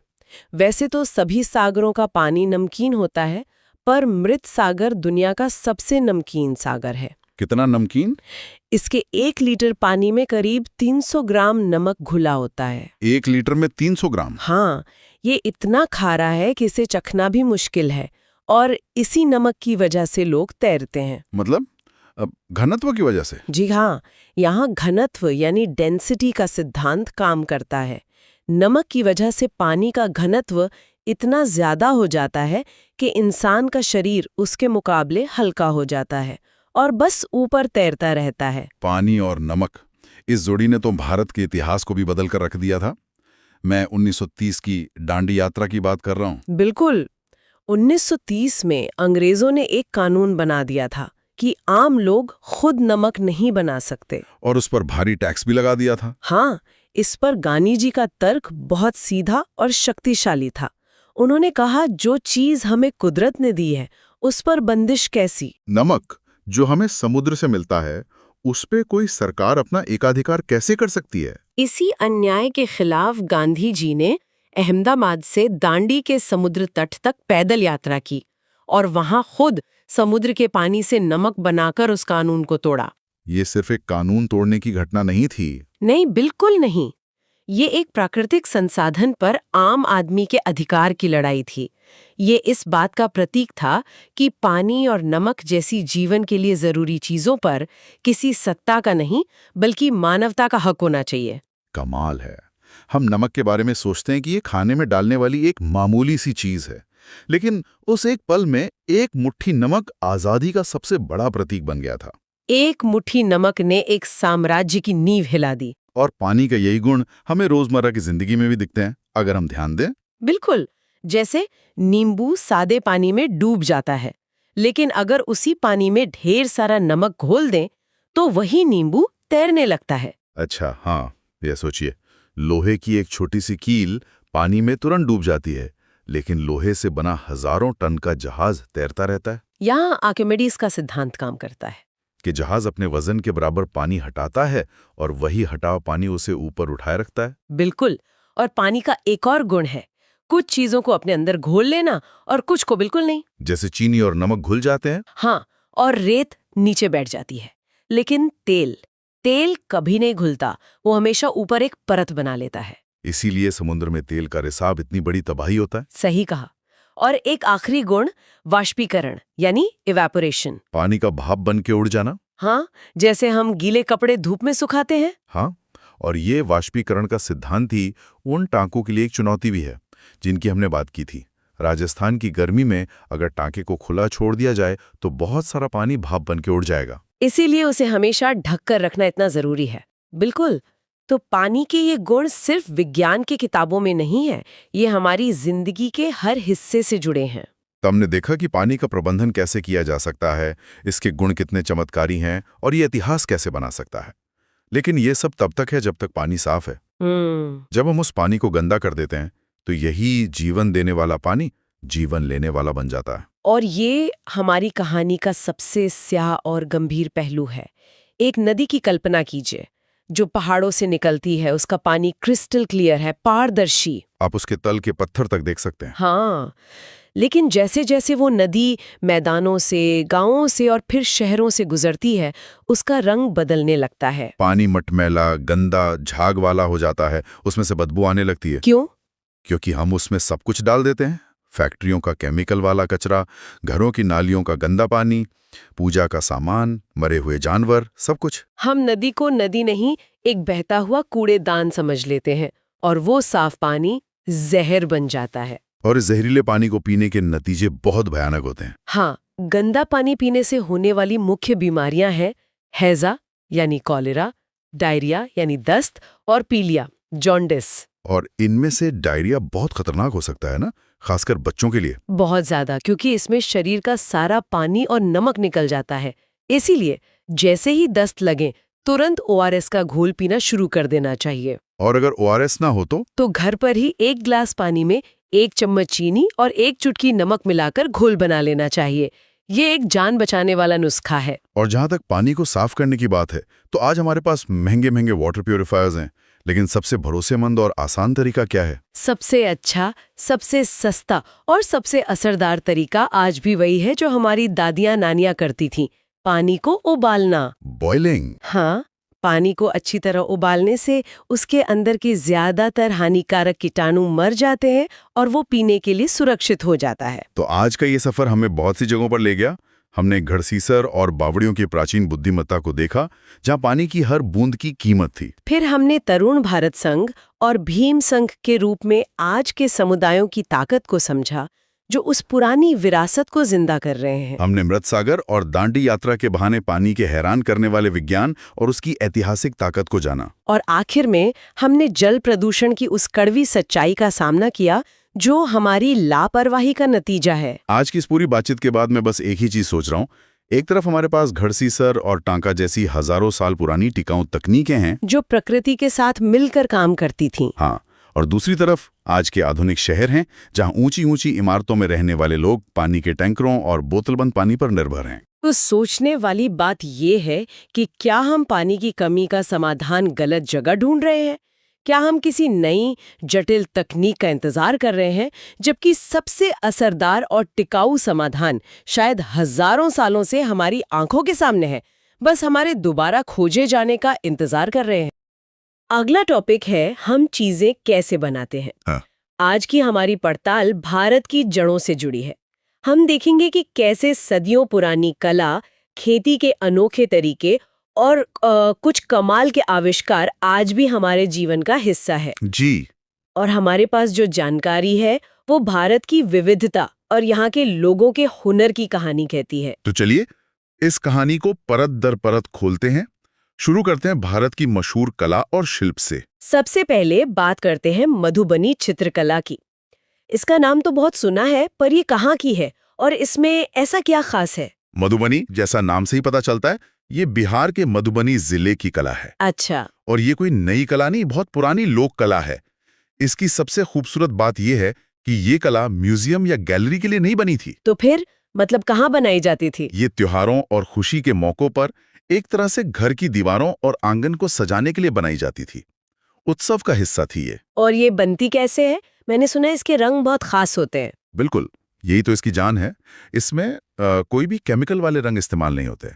सब कुछ प्रकृति से लिया जाता है। सब कुछ? हाँ, पिसे हुए चावल के घोल से इसका बेस बनता है और फिर उसमें रंग मिलाए जाते हैं, जैसे नीला रंग नील से, पीला हल्दी से और बाकी रंग अलग अलग फूलों और पेड़ों से। कमाल है, मतलब पूरी तरह से ऑर्गेनिक आर्ट। और इन पेंटिंग्स में दिखाया क्या जाता है, क्या विषय होता है इनका? इनमें ज्यादातर प्रकृति और जीवन का जश्न होता है। आपको इंसान, जानवर, पेड़, फूल, पक्षी, मछलियां, ये सब देखने को मिलेगा। हर पेंटिंग आप कह सकते हैं कहानी कहती है। वाह, कला का प्रकृति से इतना गहरा जुड़ाव। अब आते हैं एक ऐसी चीज पर जो अपनी गर्मी के लिए दुनिया भर में मशहूर है, पश्मीना शॉल। पश्मीना? कहते हैं ये बहुत गर्म होती है, पर ये बनती कैसे है? हाँ, इसकी गर्मी का तो कोई मुकाबला नहीं। ऐसा कहते हैं कि एक पश्मीना शॉल 6 स्वेटर जितनी गर्मी दे सकती है। 6 स्वेटर? ये बालों से बनती है, जिसे पश्मीना बकरी कहते हैं। अच्छा। और ये कोई आम बकरियां नहीं है। ये लद्दाख में करीब 5000 मीटर की ऊंचाई पर रहती हैं, जहां सर्दियों में तापमान -40 डिग्री सेल्सियस तक चला जाता है। बाप रे, -40 डिग्री? जी, और इसी भयानक ठंड से बचने के लिए उनके शरीर पर बालों की एक बेहद नरम और बारीक परत उगाती है। तो इनके बाल कितने पतले होते होंगे? इतने पतले कि उस बकरी के 6 बाल मिलाएंगे तब जाकर हमारे सिर का सिर्फ एक बाल बनेगा। सच में? सिर्फ एक बाल? हाँ, और इसी वजह से इन्हें मशीनों पर नहीं बुनाया जा सकता। ये कला पूरी तरह से कारीगरों के हाथ के हुनर पर टिकी है। तो मतलब एक शॉल बनाने में कितना वक्त लगता होगा? एक बुनकर को एक सादी शॉल बनाने में लगभग 250 घंटे लगते हैं। 250 घंटे? मतलब एक कारीगर के लिए 1 महीने से भी ज्यादा का काम। बिल्कुल, ये सिर्फ एक शॉल नहीं, बल्कि एक पीढ़ी से दूसरी पीढ़ी तक जाने वाला सब्र और हुनर है। सही कहा। इसी हुनर की कड़ी में अगला नाम है पोचमपल्ली। ये किसी जगह का नाम है या किसी कला का? ये दोनों ही हैं। पोचमपल्ली असल में तेलंगाना के मुक्तापुर गांव की एक खास बुनाई कला है। उस गांव के ज्यादातर परिवार बुनकर हैं और पीढ़ियों से ये काम कर रहे हैं, तो धीरे धीरे उनकी इस खास बुनाई को ही पोचमपल्ली के नाम से जाना जाने लगा। और यहाँ की कौन सी चीज मशहूर है? यहाँ की पोचमपल्ली और कलमकारी साड़ियाँ बहुत मशहूर हैं। मतलब एक पूरे गांव की पहचान ही उसकी कला से बन गई। इनके अलावा भी तो कई और मशहूर कलाएं होंगी भारत में। हाँ, भारत तो इस मामले में खजाना है। हिमाचल प्रदेश की कुल्लू शॉल, असम का सिल्क और कश्मीर की बारीक कढ़ाई, हर किसी की अपनी पहचान है। और कुछ? हाँ, एक और जरूरी बात, उत्तर प्रदेश का कन्नौज जिला, ये जगह भारत की इत्र राजधानी कहलाती है। इत्र की राजधानी? जी, यहाँ आज भी सदियों पुराने तरीके से फूलों से इत्र, गुलाब जल और केवड़ा तैयार किया जाता है। हाथ का ये हुनर तो कमाल है ही, लेकिन ये सरलता और कुशलता हमें सिर्फ कला में ही नहीं, बल्कि हजारों साल पुरानी तकनीक में भी दिखती है। जैसे कांसे को ही ले लीजिए। बिल्कुल, कांसा या ब्रॉन्ज एक बहुत महत्वपूर्ण धातु रही है। हमारे देश में आदिवासी लोग हजारों सालों से इसका इस्तेमाल करते आ रहे हैं। किस लिए? क्या बनाते थे इससे? इससे बर्तन, खूबसूरत मूर्तियां और यहाँ तक कि तोपें भी बनाई जाती थीं। लेकिन दिलचस्प बात यह है कि कांसा प्रकृति में सीधे तौर पर नहीं मिलता। यह एक मिश्र धातु है, मतलब अलॉय। अच्छा, तो ये किन धातुओं को मिलाकर बनता है? मुझे हमेशा लगता था कि इसमें तांबा और जिंक होता है। ज्यादातर लोग यही गलती करते हैं। तांबा और जिंक को मिलाने से तो पीतल बनता है। ओह, तो कांसा कैसे बनता है? कांसे की असली पहचान है तांबा यानी कॉपर और टिन का मिश्रण। इन दोनों धातुओं को पिघलाकर मिलाया जाता है, तब जाकर कांसा बनता है। ये छोटा सा डिटेल है जो बहुत जरूरी है। लोगों की जिंदगी बदल दी। ब्रेल लिपि। ब्रेल लिपि वाकई एक क्रांतिकारी आविष्कार है। इसे फ्रांस के लुई ब्रेल ने बनाया था। उनकी अपनी कहानी भी बहुत प्रेरणा देती है। क्या कहानी है उनकी? वो जब छोटे थे तो अपने पिता के औजारों से खेलते हुए उनकी आंखों में चोट लग गई थी और उनकी आंखों की रोशनी चली गई। ओह, तो फिर उन्होंने ये लिपि कैसे बनाई? उन्हें पढ़ने का बहुत शौक था। वो हार नहीं मानना चाहते थे। इसी जुनून ने उन्हें एक ऐसा तरीका खोजने के लिए प्रेरित किया जिससे वो और उन जैसे लोग पढ़ सकें। तो उन्होंने क्या किया? उन्होंने एक ऐसा सिस्टम बनाया जो मोटे कागज पर उभरे हुए बिंदुओं पर आधारित था, जिन्हें उंगलियों से छूकर पढ़ा जा सकता था। सिर्फ 6 बिंदुओं से पूरी की पूरी भाषा? ये तो कमाल का आइडिया है। यही तो उनकी प्रतिभा थी। ये पूरी लिपि सिर्फ 6 बिंदुओं यानी 6 डॉट्स पर आधारित है। हाँ, हर अक्षर, हर संख्या, हर चिन्ह, सब कुछ इन्हीं 6 बिंदुओं के अलग-अलग कॉम्बिनेशन से बनता है। और अब तो तकनीक की मदद से इसे कंप्यूटर पर भी लिखा जा सकता है। ये तो हुई विज्ञान और तकनीक की बात। लेकिन भारत के कई हिस्सों में किसान आज भी बिना किसी लैब के प्रकृति के साथ तालमेल बिठाकर अनोखे तरीकों से खेती कर रहे हैं, जैसे मिजोरम की झूम खेती। झूम खेती, जिसे शिफ्टिंग कल्टीवेशन भी कहते हैं, वो असल में प्रकृति के साथ जीने का एक तरीका है। ये भारत के उत्तर पूर्वी राज्यों, खासकर मिजोरम में होती है। कैसे? इसमें क्या अलग करते हैं? इसमें एक फसल काटने के बाद जमीन को कुछ सालों के लिए खाली छोड़ दिया जाता है। उसे परती छोड़ देते हैं ताकि जमीन अपनी ताकत वापस पा सके। और उस दौरान जो पौधे उग जाते हैं, उनका क्या? हाँ, उस दौरान उस खाली जमीन पर जो भी बांस या जंगली पौधे उगाते हैं, उन्हें उखाड़ा नहीं जाता। तो फिर? उन्हें बस काटकर वहीं जला दिया जाता है और जो राख बचती है वो जमीन के लिए खाद का काम करती है। अच्छा, तो जमीन को जोतते भी नहीं है? बस मिट्टी को हल्का सा हिलाकर या खोदकर बीज छिड़क दिए जाते हैं। ये सुनने में तो बहुत टिकाऊ यानी सस्टेनेबल लगता है। बिल्कुल, ये खेती का एक टिकाऊ तरीका है जो जमीन का सम्मान करता है। मिजोरम से ही एक और अनोखी खेती का जिक्र है, टिन खेती। ये क्या है? ये खेती से ज्यादा जमीन के बंटवारे का एक सामाजिक तरीका है। मिजोरम में कई जगहों पर जमीन पर किसी एक व्यक्ति का हक नहीं होता, वो पूरे गांव की साझा संपत्ति होती है। तो फिर ये फैसला कैसे होता है कि कौन कहाँ खेती करेगा? लॉटरी से। एक लॉटरी निकाली जाती है जिससे यह तय होता है कि किस परिवार को खेती के लिए कितना जमीन का टुकड़ा मिलेगा। लॉटरी से जमीन का बंटवारा, ये तो बहुत ही अनोखा और लोकतांत्रिक तरीका है। पर इसे टिन खेती क्यों कहते हैं? इसका नाम इसके माप के तरीके पर पड़ा है। जमीन को एकड़ या बीघा में नहीं नापा जाता। तो कैसे मापते हैं? ये देखा जाता है कि 1 टिन बीज को बोने के लिए कितनी जमीन चाहिए।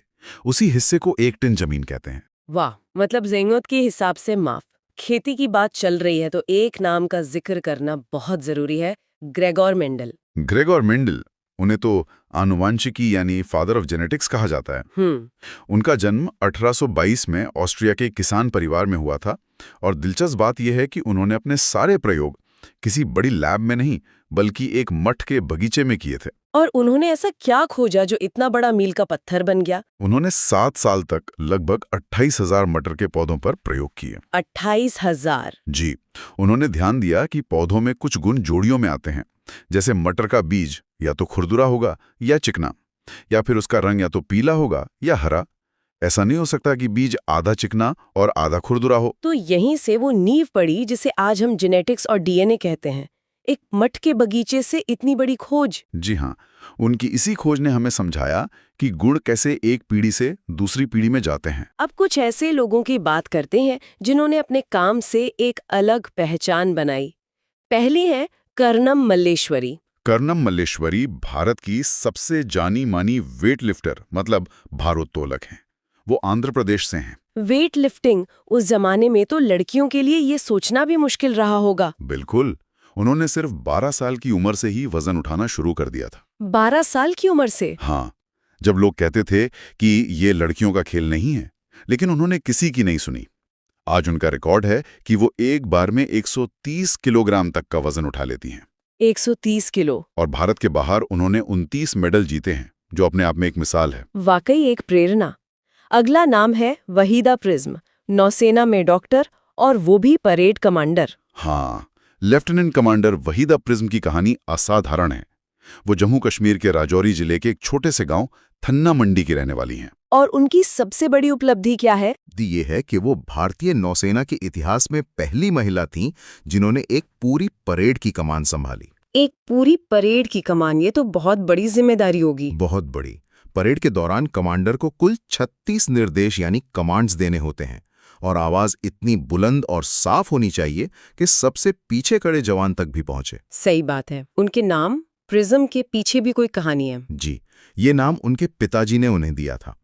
प्रिज्म वो कांच होता है जो सूरज की रोशनी को 7 अलग-अलग रंगों में बिखेर देता है। अच्छा। उनके पिता चाहते थे कि उनकी बेटी भी वैसी ही पहचान बनाए और उन्होंने ये कर दिखाया। क्या बात है। और अब बात चमकता सितारा कही जाने वाली सूर्यमणि की।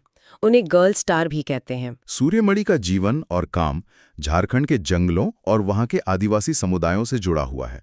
उन्होंने झारखंड जंगल बचाओ आंदोलन की शुरुआत की थी। तो उन्होंने सिर्फ आंदोलन ही किया या कोई ठोस कदम भी उठाया? उन्होंने एक बहुत ही अनोखा काम किया। उन्होंने तोरंग नाम का एक केंद्र खोला। तोरंग, इसका क्या मतलब है? उनकी कुडुक भाषा में तोरंग का मतलब होता है जंगल। ये केंद्र एक स्कूल जैसा है जहां वो बच्चों को उनकी संस्कृति, जड़ी बूटियों का ज्ञान और बांस से चीजें बनाने की कला सिखाती हैं। ये तो बहुत जरूरी काम है। और इससे भी बढ़कर उन्होंने जंगल अधिकार कानून 2007 को लागू कराने में बहुत बड़ी भूमिका निभाई। क्या है ये कानून? ये कानून कहता है कि जो आदिवासी समुदाय कम से कम 25 सालों से जंगल में रह रहे हैं, उनका उस जंगल की जमीन और वहां उगने वाली चीजों पर हक है। उन्हें वहां से कोई हटा नहीं सकता। ये तो बहुत बड़ा अधिकार है। अंत में चलते चलते कुछ त्योहारों और नृत्यों की भी बात कर लेते हैं। चिराव नृत्य कहाँ का है? चिराव नृत्य मिजोरम का एक बहुत ही सुंदर और रोमांचक पारंपरिक नृत्य है। इसे बैम्बू डांस भी कहते हैं। बैम्बू डांस, इसे करते कैसे हैं? इसमें जमीन पर बांस की लंबी लंबी डंडियों को जोड़ों में रखा जाता है। 2 लोग डंडियों के सिरों को पकड़कर बैठते हैं और ढोल की ताल पर उन डंडियों को एक साथ जमीन पर पीटते हैं और खोलते बंद करते हैं। और डांसा? और डांसर उन्हीं डंडियों के बीच में और बाहर ताल के साथ कूदते हुए नाचते हैं। मतलब डांसरों को बांस की डंडियों के साथ गजब का तालमेल बिठाना होता होगा। जरा सी चूक से तो चोट भी लग सकती है। बिल्कुल। इसमें फुर्ती, संतुलन और तालमेल का कमाल का प्रदर्शन होता है। और असम के बिहू त्योहार के बारे में क्या खास है? बिहू असम का सबसे बड़ा त्योहार है। यह असल में चावल की नई फसल कटने पर मनाया जाता है, जनवरी के महीने में। इसकी कोई खास परंपरा? इसकी एक खास परंपरा है भेला घर बनाना। ये बांस और घास से बना एक अस्थायी घर या झोपड़ी होती है। अच्छा, और फिर उसका क्या करता है? त्योहार के दौरान लोग इसमें इकट्ठा होते हैं, दावत करते हैं, गाते नाचते हैं और त्योहार के अंत में इसे जला दिया जाता है। तो आज हमने भारत की कला, तकनीक, खेती के तरीकों और कुछ खास लोगों के बारे में जाना। हर कहानी में एक चीज समान है, इंसानी कौशल और प्रकृति के साथ उसका गहरा रिश्ता। बिल्कुल। ये सब दिखाता है कि कैसे पारंपरिक ज्ञान, कड़ी मेहनत और वैज्ञानिक सोच एक साथ मिलकर समाज को बेहतर बनाते हैं। इसी के साथ एक सवाल सोचने के लिए छोड़ जाते हैं। आज के दौर में जब सब कुछ मशीनों से और तेजी से हो रहा है, इन हाथ से बनने वाली कलाओं और प्रकृति से जुड़े पारंपरिक तरीकों को बचाए रखना सिर्फ एक शौक है या हमारी जरूरत? अगला टॉपिक है CTET EVS पेडागोजी, अवधारणा और महत्व। ये CTET का एक बहुत ही महत्वपूर्ण हिस्सा है। बिल्कुल। आज की इस चर्चा में हम ये समझेंगे कि NCF 2005 के सपनों जैसा एक आदर्श EVS क्लासरूम कैसा दिखता है। हाँ। उसकी नींव क्या है, उसकी दीवारें किन सिद्धांतों पर खड़ी हैं और उसमें एक शिक्षक की भूमिका असल में क्या होती है। और ये समझना इसलिए जरूरी है क्योंकि EVS पेडागोजी वो कोई नियमों की लिस्ट नहीं है। अच्छा, वो एक सोच है, एक दर्शन है। अगर वो सोच पकड़ में आ गई तो हर सवाल आसान लगने लगता है। तो चलिए इस आदर्श क्लासरूम को बनाना शुरू करते हैं। सबसे पहले इसकी नींव रखनी होगी। सोर्स नोट्स बताते हैं कि EVS की प्रकृति एकीकृत यानी इंटीग्रेटेड है। जी। ये सुनने में थोड़ा एकेडमिक लगता है। हाँ, लगता है। असल जिंदगी में इसका क्या मतलब है? इसे ऐसे समझिए, जब एक छोटा बच्चा अपनी माँ के साथ बाजार जाता है तो क्या वो सोचता है कि मैं क्या सीख रहा हूँ? हाँ, कि अभी मैं लोगों से मिलकर समाज शास्त्र समझ रहा हूँ या ये फल सब्जियां देखकर जीव विज्ञान सीख रहा हूँ? नहीं, वो तो बस बाजार घूम रहा होता है। बिल्कुल। उसके लिए वो सब एक ही अनुभव है, बाजार जाना। EVS का इंटीग्रेटेड अप्रोच बस इसी सच्चाई को क्लासरूम में लाता है। अच्छा। ये विषय को बच्चे की नजर से देखता है, न कि एक वैज्ञानिक की नजर से। इसीलिए कक्षा 3 से 5 तक विज्ञान, सामाजिक विज्ञान और पर्यावरण शिक्षा को अलग अलग नहीं पढ़ाया जाता। इन तीनों को मिला दिया जाता है। हाँ, इन तीनों को मिलाकर एक विषय बनता है EVS। ये बहुत ही शानदार तरीका है समझाने का। मतलब बच्चे की दुनिया जैसी है उसे वैसा ही दिखाया जाता है, टुकड़ों में बांटकर नहीं। सही। लेकिन इसी लॉजिक से एक और सवाल उठता है। पूछिए। अगर ये इतना ही स्वाभाविक है तो कक्षा 1 और 2 में EVS की अलग से किताब ही क्यों नहीं है? ये NCF 2005 का एक बहुत सोचा समझा कदम है। अच्छा। उन शुरुआती सालों में बच्चों पर विषयों का बोझ डालने के बजाय पर्यावरण की समझ को उसको उनकी भाषा और गणित की पढ़ाई में ही गूंथ दिया जाता है। मतलब अलग से विषय नहीं बनाया। नहीं, जैसे जब बच्चे गणित में 1, 2, 3 सीखते हैं तो उन्हें 1 पेड़, 2 चिड़िया, 3 फूल जैसे उदाहरण दिए जाते हैं। हाँ, समझ गई। या जब वे भाषा में कोई कहानी पढ़ते हैं तो उस कहानी में एक नदी, एक जंगल या गांव का जिक्र होता है। तो पर्यावरण उनके सीखने की प्रक्रिया का एक स्वाभाविक हिस्सा बन जाता है। बिल्कुल, कोई अलग से रटने वाला विषय नहीं। समझ गई। तो क्लासरूम की नींव है एकीकृत सोच। अब इस नींव पर पहली दीवार खड़ी करते हैं NCF 2005 के उद्देश्य। जी। पहला और सबसे जरूरी उद्देश्य बताया गया है स्कूली ज्ञान को बाहरी जीवन से जोड़ना। हाँ, और इसका गहरा मतलब यह है कि NCF 2005 मानता है कि बच्चे का दिमाग एक खाली स्लेट नहीं है। वो स्कूल में अपने साथ एक पूरी दुनिया लेकर आता है, अपना घर, अपनी गली, अपने अनुभव। सही। असली EVS की पढ़ाई तब शुरू होती है जब हम उस दुनिया को क्लासरूम में सम्मान देते हैं और उसे किताबी ज्ञान से जोड़ते हैं। इसका कोई उदाहरण दे सकते हैं? हाँ, जैसे अगर क्लास में पानी के बारे में पढ़ाया जा रहा है तो चर्चा सिर्फ पानी के फॉर्मूले H2O तक सीमित नहीं रहनी चाहिए। तो कहाँ से शुरू होनी चाहिए? चर्चा यहाँ से शुरू होनी चाहिए कि आपके घर में पानी कहाँ से आता है, या क्या आपने कभी पानी की कमी महसूस की है। अच्छा, मतलब किताब सिर्फ एक औजार है, असली लैब तो बच्चे का जीवन है। बिल्कुल सही कहा आपने। दूसरा उद्देश्य है रटंत विद्या का अंत। ये सुनने में तो बहुत अच्छा लगता है, लेकिन कई बार लगता है कि अगर बच्चों को परिभाषाएं या जरूरी शब्द याद नहीं कराएंगे तो क्या उनकी वोकैबुलरी कमजोर नहीं हो जाएगी? ये बहुत ही जरूरी सवाल है। परीक्षा में सही शब्द लिखना भी तो जरूरी है। देखिए, NCF परिभाषाओं का दुश्मन नहीं है, वो रटने का दुश्मन है। अच्छा, रटने का। हाँ, लक्ष्य ये है कि बच्चा परिभाषा खुद बनाए, उसे रटे नहीं। मतलब अपनी समझ से बनाए। हाँ, अगर आप बच्चे से पूछें कि परिवार क्या है तो उसे किताब की परिभाषा दोहराने की जरूरत नहीं है, वो अपने अनुभव से बताएगा। मेरे परिवार में मम्मी, पापा और दादी हैं। बिल्कुल, हम साथ में खाना खाते हैं, ये उसका अपना सच है और यही उसकी समझ है। शब्द अपने आप आते हैं जब कॉन्सेप्ट साफ हो। EVS में क्या है से ज्यादा जरूरी कैसा है और क्यों है। मतलब समझ बनाने पर फोकस है, शब्दकोश बनाने पर नहीं। सही। इसी से जुड़ा तीसरा उद्देश्य है करके सीखना, लर्निंग बाय डूइंग। नोट्स कहते हैं कि NCF बच्चे को एक नन्हा वैज्ञानिक मानता है। बिल्कुल, और इसका मतलब सिर्फ ये नहीं है कि बच्चों से 1-2 एक्टिविटी करा दी जाए। तो फिर क्या है? इसका मतलब है कि क्लासरूम का माहौल ही खोजबीन वाला हो।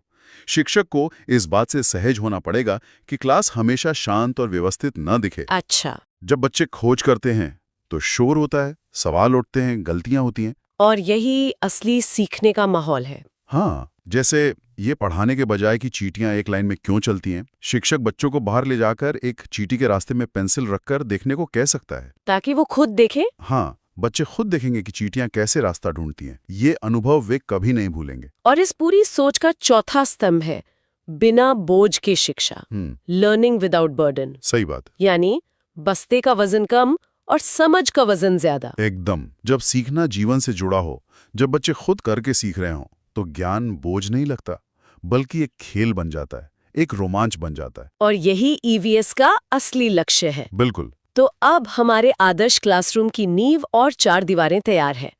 अब इसके अंदर का ढांचा तैयार करते हैं, EVS का दायरा और थीम्स। इसमें कुछ खास स्किल्स पर जोर दिया गया है, जैसे अवलोकन और वर्गीकरण। हाँ, ये EVS की सबसे जरूरी स्किल्स हैं। अवलोकन का मतलब है अपने आसपास की चीजों को बस देखना नहीं, बल्कि गौर से देखना। गौर से देखना। पत्तियों की बनावट में क्या फर्क है, आसमान का रंग दिन में क्यों बदलता है। ये आदत बच्चों में वैज्ञानिक सोच की नींव रखती है। और वर्गीकरण वर्गीकरण का मतलब है देखी हुई चीजों को समानता और अंतर के आधार पर छांटना। जैसे कौन से जानवर अंडे देते हैं और कौन से बच्चे, कौन सी सब्जियां जमीन के नीचे उगती हैं और कौन सी ऊपर। अच्छा, इससे जानकारी को व्यवस्थित करने में मदद मिलती है। सही। ये सिर्फ वैज्ञानिक सोच तक ही सीमित नहीं है, इसमें बच्चों को अपने परिवेश के प्रति संवेदनशील बनाने की भी बात है। बिल्कुल। EVS सिर्फ फैक्ट्स के बारे में नहीं है, ये मूल्यों और संवेदनाओं के बारे में भी है। ये सिखाना कि हमें जानवरों को परेशान नहीं करना चाहिए, कूड़ा कूड़ेदान में ही डालना चाहिए, या अपने से अलग दिखने वाले लोगों का सम्मान करना चाहिए। हाँ, ये बच्चों में एक जिम्मेदार और संवेदनशील नागरिक होने की भावना पैदा करता है। ईवीएस का काम सिर्फ एक अच्छा छात्र बनाना नहीं, एक अच्छा इंसान बनाना भी है। इसी में लैंगिक भेदभाव मतलब जेंडर बायस को दूर करने की भी बात कही गई है। जी, ये एक बहुत ही संवेदनशील मुद्दा है। क्लासरूम में इसे कैसे संभाला जा सकता है? इसे सीधे लेक्चर देकर नहीं बल्कि चर्चा के माध्यम से संभाला जाता है। अच्छा। मैंने एक स्कूल में देखा था जहां ईवीएस शिक्षक ने बच्चों को एक हफ्ते के लिए घर पर कौन क्या काम करता है कि लिस्ट बनाने को कहा। जब वो लिस्ट क्लास में डिस्कस हुई तो ज्यादातर बच्चों ने लिखा माँ खाना बनाती है और पापा ऑफिस जाते हैं, जो कि आमतौर पर होता है। हाँ, तब शिक्षक ने बस एक सवाल पूछा, क्या ऐसा हो सकता है कि पापा खाना बनाएं और माँ ऑफिस जाएं? और इस सवाल से चर्चा शुरू हुई होगी। बिल्कुल। उस सवाल से जो चर्चा शुरू हुई वो किसी भी लेक्चर से ज्यादा असरदार थी। बच्चों ने खुद ही रूढ़िवादी सोच पर सवाल उठाना शुरू कर दिया। ये तो बहुत ही प्रभावी तरीका है। जी, तो ईवीएस सिर्फ फैक्ट्स नहीं बल्कि बच्चों में सही मूल्य और स्किल्स डालने के बारे में भी है। हाँ। लेकिन इतने बड़े दायरे को एक सिलेबस में कैसे बांधा जाता है? क्या बच्चों को टॉपिक बाय टॉपिक पढ़ाया जाता है? नहीं, यहीं पर एनसीएफ का सबसे शानदार आइडिया सामने आता है। क्या है वो? सिलेबस टॉपिक्स पर नहीं बल्कि थीम्स पर आधारित हैं। कुल 6 मुख्य थीम्स हैं। अच्छा, थीम्स। हाँ, जो बच्चे के जीवन के अनुभवों से सीधे जुड़ी हैं। ये इस क्लासरूम के 6 मुख्य स्तंभ हैं। कौन कौन सी हैं ये? पहली है परिवार और मित्र यानी फैमिली एंड फ्रेंड्स। फिर भोजन, पानी, आवास, यात्रा, फूड, वाटर, शेल्टर, ट्रैवल। हाँ, और छठी है हम जो चीजें बनाते हैं और करते हैं, things we make and do. और परिवार और मित्र थीम के अंदर 4 सब थीम भी हैं: संबंध, कार्यखेल, जानवर और पौधे। सही।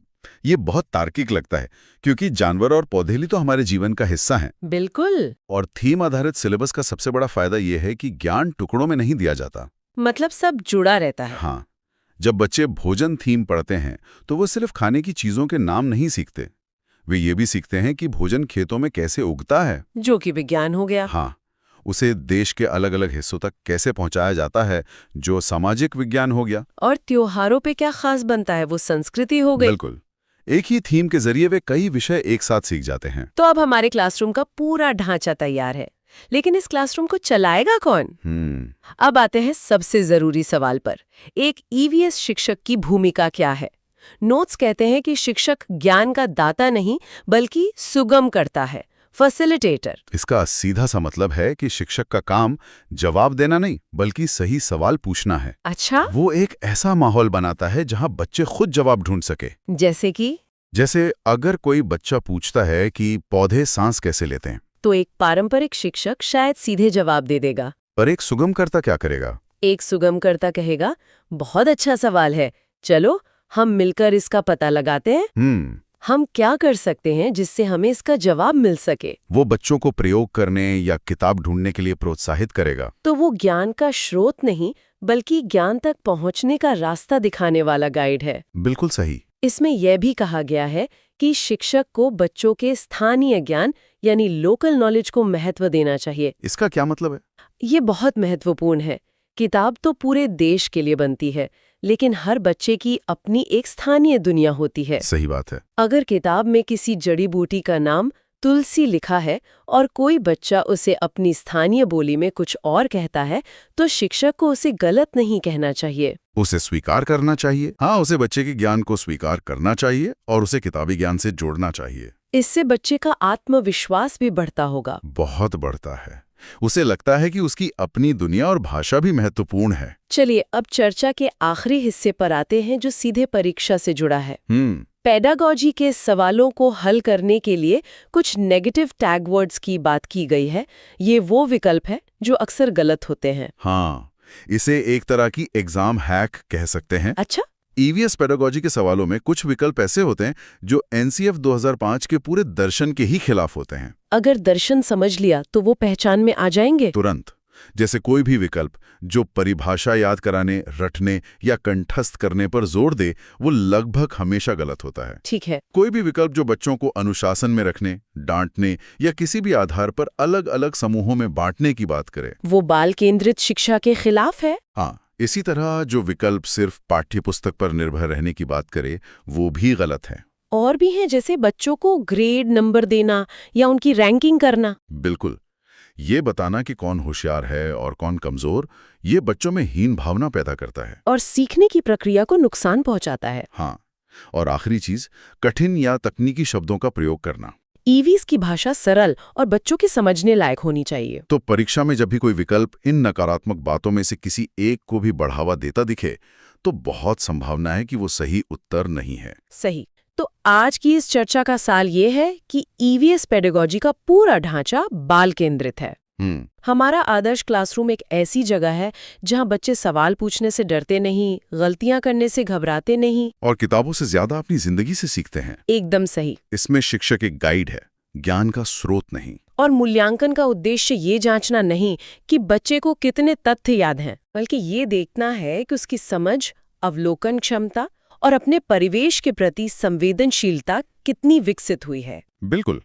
सफलता इस बात में है कि बच्चा कितना जिज्ञासु बनता है, ना कि इस बात में कि उसे कितनी परिभाषाएं याद हैं। इसी से जुड़ा एक विचार श्रोताओं के लिए छोड़ते हैं। जी। अगर शिक्षा का असली उद्देश्य करके सीखना, सवाल पूछना और जिज्ञासा जगाना है, तो हमारा पारंपरिक परीक्षा सिस्टम, जो अक्सर सिर्फ याद करने की क्षमता को ही परखता है, इस उद्देश्य को पूरा करने में कितना सफल है। तो अगला टॉपिक है सीटेट ईवीएस पेडागॉजी। हमारे पास जो नोट्स हैं वो खास तौर पर एग्जाम की तैयारी के लिए बनाए गए हैं, लेकिन आज हम सिर्फ इन नोट्स को पढ़ेंगे नहीं, बल्कि इनके जरिए ये समझने की कोशिश करेंगे कि एक अच्छे शिक्षक और एक, कह सकते हैं, साधारण शिक्षक में असल फर्क क्या होता है। ये सिर्फ पढ़ाने के तरीकों के बारे में नहीं है, ये बच्चे के दिमाग को समझने और उसे सीखने के लिए तैयार करने की कला के बारे में है। तो चलिए इस गहरी और दिलचस्प दुनिया में उतरते हैं। शुरुआत करते हैं पढ़ाने के सबसे बुनियादी सवाल से। क्लास में जानकारी बच्चों तक पहुंचाई कैसे जाए। इन नोट्स में पहली लाइन में व्याख्यान विधि मतलब लेक्चर मेथड को ईवीएस के लिए सबसे खराब बताया गया। ये थोड़ा अजीब है क्योंकि हमारे ज्यादातर स्कूल कॉलेज तो इसी तरीके से चलते हैं। बिल्कुल, और यही सबसे बड़ा विरोधाभास है। लेक्चर मेथड आसान है ना, एक टीचर 50 बच्चों को एक साथ पढ़ा सकता है, सिलेबस जल्दी पूरा हो जाता है। हाँ, ये तो है। लेकिन ईवीएस जैसे विषय के लिए ये कारगर नहीं है। ईवीएस का मतलब है पर्यावरण अध्ययन, यानी अपने आसपास की दुनिया को जानना। अब आप सिर्फ बोलकर बच्चों को पेड़ पौधों या जानवरों के बारे में वो महसूस नहीं करा सकते। बच्चे इसमें निष्क्रिय मतलब पैसिव होकर बस सुनता है, जबकि सीखना एक सक्रिय, एक एक्टिव प्रक्रिया है। तो अगर लेक्चर नहीं तो फिर सबसे अच्छा तरीका क्या है? नोट्स में सबसे ऊपर क्षेत्र भ्रमण यानी फील्ड ट्रिप का नाम है। हाँ, और इसकी वजह बहुत गहरी है। जब बच्चा फील्ड ट्रिप पर जाता है तो वो सिर्फ अपनी आंखों से नहीं देखता या कानों से नहीं सुनता, वो उस जगह की गंध महसूस करता है, पत्तों को छूता है, जमीन पर चलता है। अच्छा। मतलब उसका पूरा शरीर सीखने की प्रक्रिया में शामिल हो जाता है। साइकोलॉजी में इसे एम्बॉडीड कॉग्निशन कहते हैं। Embodied cognition? हाँ, जब आपका शरीर किसी अनुभव में शामिल होता है तो दिमाग उस जानकारी को याद रखने के लिए कई रास्ते बना लेता है। लेक्चर में सिर्फ एक रास्ता बनता है, कान से दिमाग तक। फील्ड ट्रिप में 100 रास्ते बनते हैं। ये बात मुझे बहुत दिलचस्प लगी। मुझे आज भी अपने स्कूल की वो फील्ड ट्रिप याद है जब हम एक पोस्ट ऑफिस गए थे। इतिहास की 100 तारीखें शायद भूल गया हूं, पर वो अनुभव आज भी याद है कि चिट्ठियों पर स्टैंप कैसे लगता था। शायद यही इसकी ताकत है। लेकिन एक सवाल उठता है, क्या ये प्रैक्टिकल है? एक टीचर के पास इतना समय, पैसा और सुरक्षा की जिम्मेदारी, ये सब कहां से आएगा? ये एक बहुत जायज सवाल है, और इसका मतलब ये नहीं कि हर हफ्ते बच्चों को बाहर ले जाया जाए, लेकिन साल में 2 या 3 बार भी अगर ऐसा अनुभव दिया जाए तो वो बच्चों की सोच पर हमेशा के लिए असर डालता है। वो एक इवेंट बन जाता है, सिर्फ एक और क्लास नहीं। और फील्ड ट्रिप का मतलब हमेशा किसी बड़ी जगह पे जाना नहीं होता। अच्छा। स्कूल का बगीचा, पास का तालाब या पास में काम कर रहे किसी कुम्हार के पास जाना भी एक शक्तिशाली फील्ड ट्रिप है। अच्छा, मतलब छोटे पैमाने पर भी ये संभव है। जी। फील्ड ट्रिप के बाद नोट्स में कहानी सुनाने यानी स्टोरी टेलिंग का जिक्र है, ये कैसे काम करता है? कहानियां दिमाग के लिए भाषा का सबसे नेचुरल फॉर्म है। जब आप बच्चे को बताते हैं कि पानी बचाओ ये जरूरी है, तो ये एक नियम है, एक इंस्ट्रक्शन है। हाँ, लेकिन जब आप उसे एक ऐसी चिड़िया की कहानी सुनाती हैं जिसे पानी की एक एक बूंद के लिए तरसना पड़ता है, तो बच्चा उस विषय से इमोशनली जुड़ जाता है। उसे नियम याद नहीं करना पड़ता, वो उस चिड़िया का दर्द महसूस करता है। कहानियां कल्पना शक्ति और रचनात्मकता को तो जगाती ही हैं, साथ ही मुश्किल कॉन्सेप्ट्स को आसान और यादगार बना देती हैं। लेकिन चर्चा यानी डिस्कशन को लेकर मेरा एक अनुभव है कि अक्सर भटक जाती हैं। 5 बच्चे बात करते हैं और बाकी 25 बच्चे शोर मचाते हैं। इन नोट्स में क्या ऐसा कुछ है जो बताता है कि एक प्रोडक्टिव डिस्कशन को मैनेज कैसे किया जाए? हाँ, यहाँ पर शिक्षक का रोल पूरी तरह बदल जाता है। वो लेक्चरर नहीं बल्कि एक मॉडरेटर या फैसिलिटेटर बन जाता है। फैसिलिटेटर। एक अच्छी चर्चा के लिए सबसे जरूरी है एक सुरक्षित माहौल बनाना, जहां बच्चे को पता हो कि गलत जवाब देने पर उसका मजाक नहीं उड़ेगा। शिक्षक का काम सही जवाब देना नहीं बल्कि सही सवाल पूछना है। जैसे आपको ऐसा क्यों लगता है, या क्या कोई और तरीका हो सकता है इसे सोचने का। यहाँ मकसद सही उत्तर तक पहुंचना नहीं है, मकसद है बच्चों को सोचने की प्रक्रिया में शामिल करना। मतलब प्रोसेस ज्यादा जरूरी है प्रोडक्ट से। इसी लिस्ट में एक और तरीका है दत्त कार्य या असाइनमेंट। लेकिन क्या इसका उल्टा असर नहीं हो सकता? कई बार असाइनमेंट बच्चे नहीं, उनके माता पिता करने लगते हैं, तो फिर एक्सटेंशन ऑफ लर्निंग का मकसद तो वहीं खत्म हो गया। आपने बिल्कुल सही दुखती रग पर हाथ रखा है। ऐसा होता है और इसीलिए असाइनमेंट का डिजाइन बहुत मायने रखता है। ओके। इसका असली मकसद होमवर्क की कॉपी भरना नहीं है। मकसद यह है कि सीखना स्कूल की दीवारों में कैद होकर ना रह जाए। बच्चा जो क्लास में सीख रहा है उसे अपनी असल जिंदगी से जोड़ पाए। जैसे अगर क्लास में पत्तियों के आकार के बारे में पढ़ा है तो असाइनमेंट ये नहीं होना चाहिए कि 5 तरह की पत्तियों के चित्र बनाओ। असाइनमेंट ये होना चाहिए कि अपने घर के आसपास देखो और पता लगाओ कि सबसे बड़ी पत्ती किस पेड़ की है और सबसे छोटी किस पौधे की। अच्छा, बहुत प्रैक्टिकल। इसमें माता पिता मदद कर सकते हैं, लेकिन काम बच्चे को ही करना पड़ेगा। तो हमारे पास ये बेहतरीन तरीके हैं, फील्ड ट्रिप, कहानी, चर्चा। लेकिन इन तरीकों को क्लास में लागू करने के लिए हमें कुछ औजारों की भी जरूरत पड़ेगी। यहीं पर शिक्षण सहायक सामग्री यानी टीचिंग लर्निंग मटेरियल का रोल आता है ना? बिल्कुल। अगर पढ़ाने के तरीके गाड़ियां हैं तो TLM वो पेट्रोल है जो उन्हें चलाता है। और नोट्स के हिसाब से इसमें सबसे असरदार है दृश्य श्रव्य सामग्री, मतलब ऑडियो विजुअल एड्स, जैसे कोई वीडियो क्लिप या डॉक्यूमेंट्री। हाँ। और ये सबसे ज्यादा असरदार क्यों है? इसके पीछे डुअल कोडिंग थ्योरी का सिद्धांत काम करता है। Dual coding theory? हाँ, जब आप कोई वीडियो देखते हैं तो आपका दिमाग एक ही जानकारी को 2 अलग-अलग फाइलों में सेव करता है, एक विजुअल फाइल और एक ऑडियो फाइल। जब आपको वो जानकारी याद करनी होती है तो आपके पास उसे रिकॉल करने के 2 रास्ते होते हैं। इससे याद रखना दोगुना आसान हो जाता है। सही बात है। सिर्फ पढ़ने या सिर्फ सुनने के मुकाबले देखना और सुनना एक साथ हमेशा ज्यादा प्रभावी होता है। इन सामग्रियों में एक बहुत ही जमीनी विचार दिया गया है, सामुदायिक संसाधन, कम्युनिटी रिसोर्सेज। ये सुनने में तो बहुत अच्छा लगता है, पर जैसा हमने पहले बात की, क्या ये सच में प्रैक्टिकल है? देखिए, समुदाय का मतलब है हमारे आसपास के लोग, और ये एक सीखने का एक ऐसा खजाना है जिसका हम बहुत कम इस्तेमाल करते हैं। अच्छा। अगर बच्चों को पौधों के बारे में पढ़ाना है तो माली से बेहतर शिक्षक कौन हो सकता है? सही बात है। अगर बीमारियों के बारे में बात करनी है तो किसी स्थानीय डॉक्टर या नर्स को बुलाने से बेहतर क्या होगा? ये लोग किताबी ज्ञान नहीं बल्कि अपने जीवन का अनुभव लेकर आते हैं। और रही व्यावहारिकता की बात, तो ये रोज नहीं करना है, ये खास मौकों के लिए है जो सीखने को एक यादगार अनुभव बना देते हैं। और टेक्स्ट बुक? ज्यादातर स्कूलों में तो वही ज्ञान का केंद्र होती है। नोट्स कहते हैं कि ये एकमात्र स्रोत नहीं है। इसका क्या मतलब है? इसका मतलब है कि हमें टेक्स्ट बुक का सम्मान करना है, लेकिन उसकी पूजा नहीं करनी है। ठीक है। टेक्स्ट बुक एक शुरुआती बिंदु है, अंतिम मंजिल नहीं।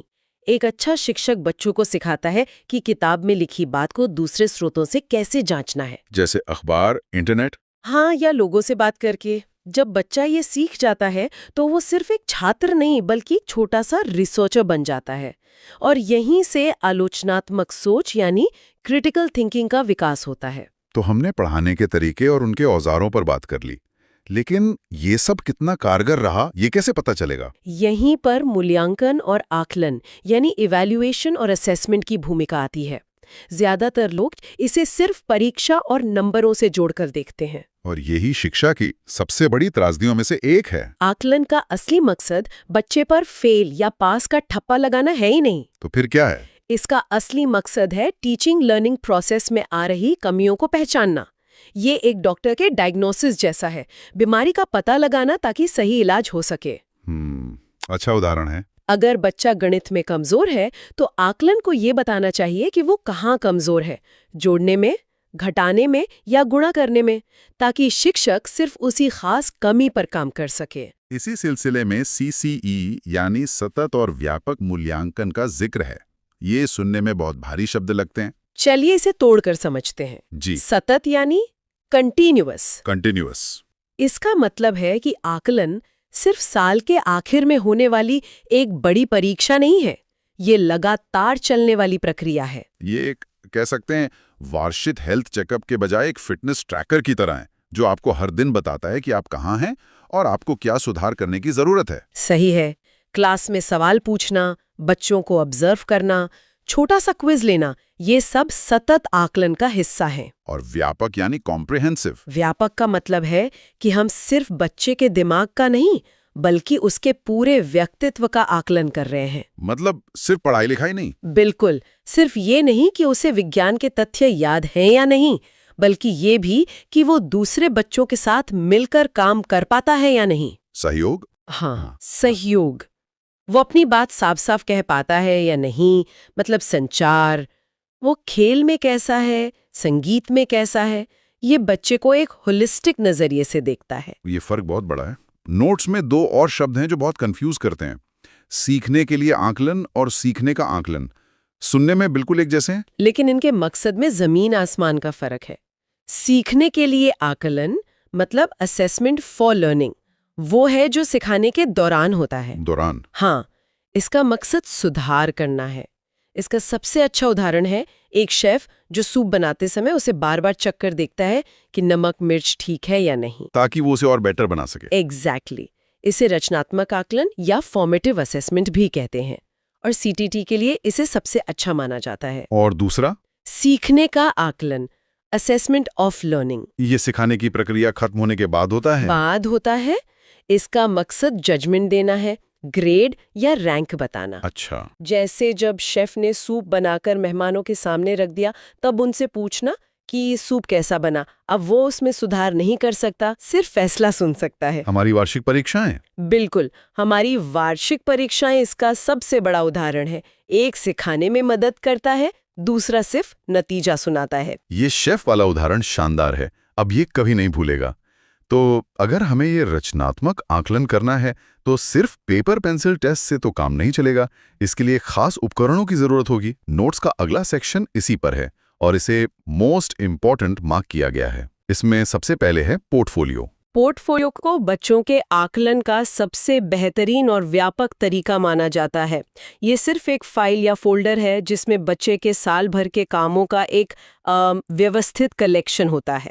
लेकिन इसमें सिर्फ उसके टेस्ट पेपर नहीं होते, इसमें उसकी बनाई सबसे अच्छी पेंटिंग हो सकती है, किसी विषय पर लिखा एक लेख हो सकता है, उसकी अच्छी हैंडराइटिंग का एक नमूना हो सकता है, किसी ग्रुप प्रोजेक्ट की तस्वीर हो सकती है। ये एक बच्चे की पूरी कहानी कहता है, सिर्फ नंबरों में नहीं। तो ये एक तरह से एक कलाकार के पोर्टफोलियो जैसा है जो उसके सबसे अच्छे कामों को दिखाता है। बिल्कुल, और इसकी सबसे खास बात यह है कि इससे बच्चे की क्रमिक प्रगति मतलब प्रोग्रेस ओवर टाइम साफ दिखती है। अच्छा। हम देख सकते हैं कि साल की शुरुआत में उसकी ड्राइंग कैसी थी और साल के अंत तक उसने कितनी तरक्की की है। मेरे एक साथी शिक्षक ने एक बच्चे का पोर्टफोलियो बनाया जो पढ़ाई में बहुत कमजोर माना जाता था, लेकिन उसके पोर्टफोलियो में उसके बनाए हुए मिट्टी के खिलौनों की तस्वीरें थीं जो कमाल की थीं। पहली बार पेरेंट टीचर मीटिंग में उसके माता पिता ने अपने बच्चे की तारीफ सुनी। उस एक पोर्टफोलियो ने बच्चे का और उसके परिवार का स्कूल के प्रति नजरिया ही बदल दिया। ये तो बहुत शक्तिशाली टूल है।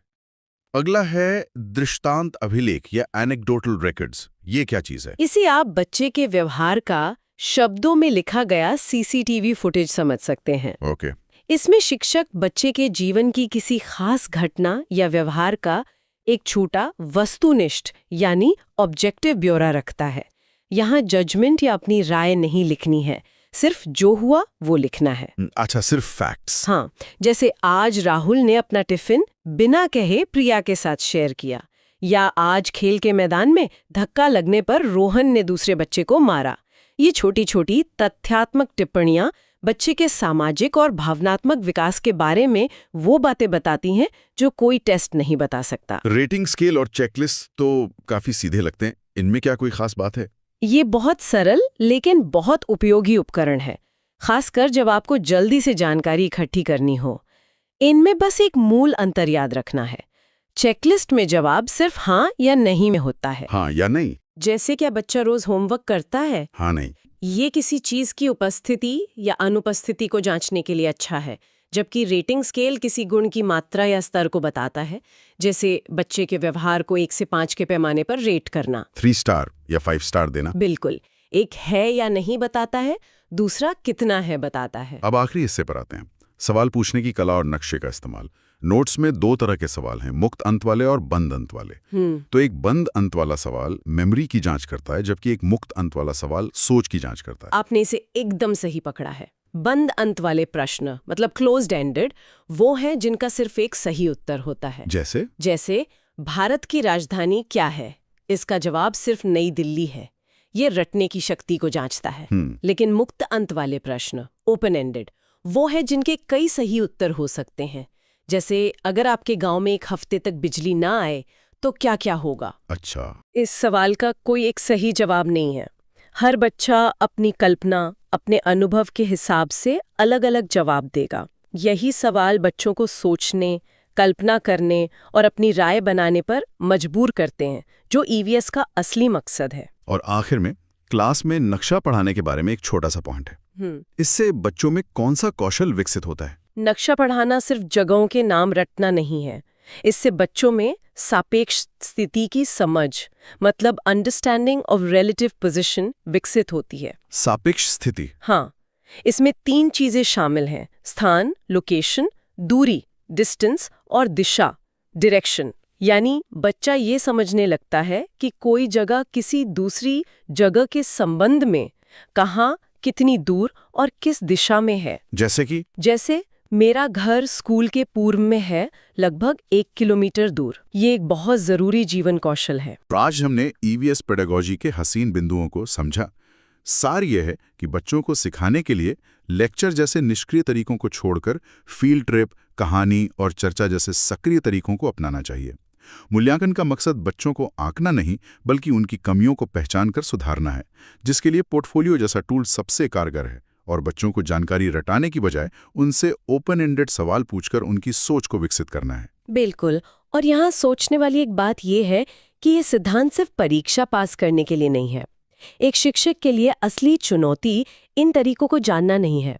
असली चुनौती है अपने उस अनुभव को भूलना जिसमें हमें खुद लेक्चर और परीक्षाओं के तरीके से पढ़ाया गया था। एक शिक्षक उस चक्र को कैसे तोड़ता है ताकि वो बच्चों में सिर्फ जानकारी नहीं बल्कि जीवन भर सीखने की असल उत्सुकता जगा सके। ये सवाल इन सभी नोट्स से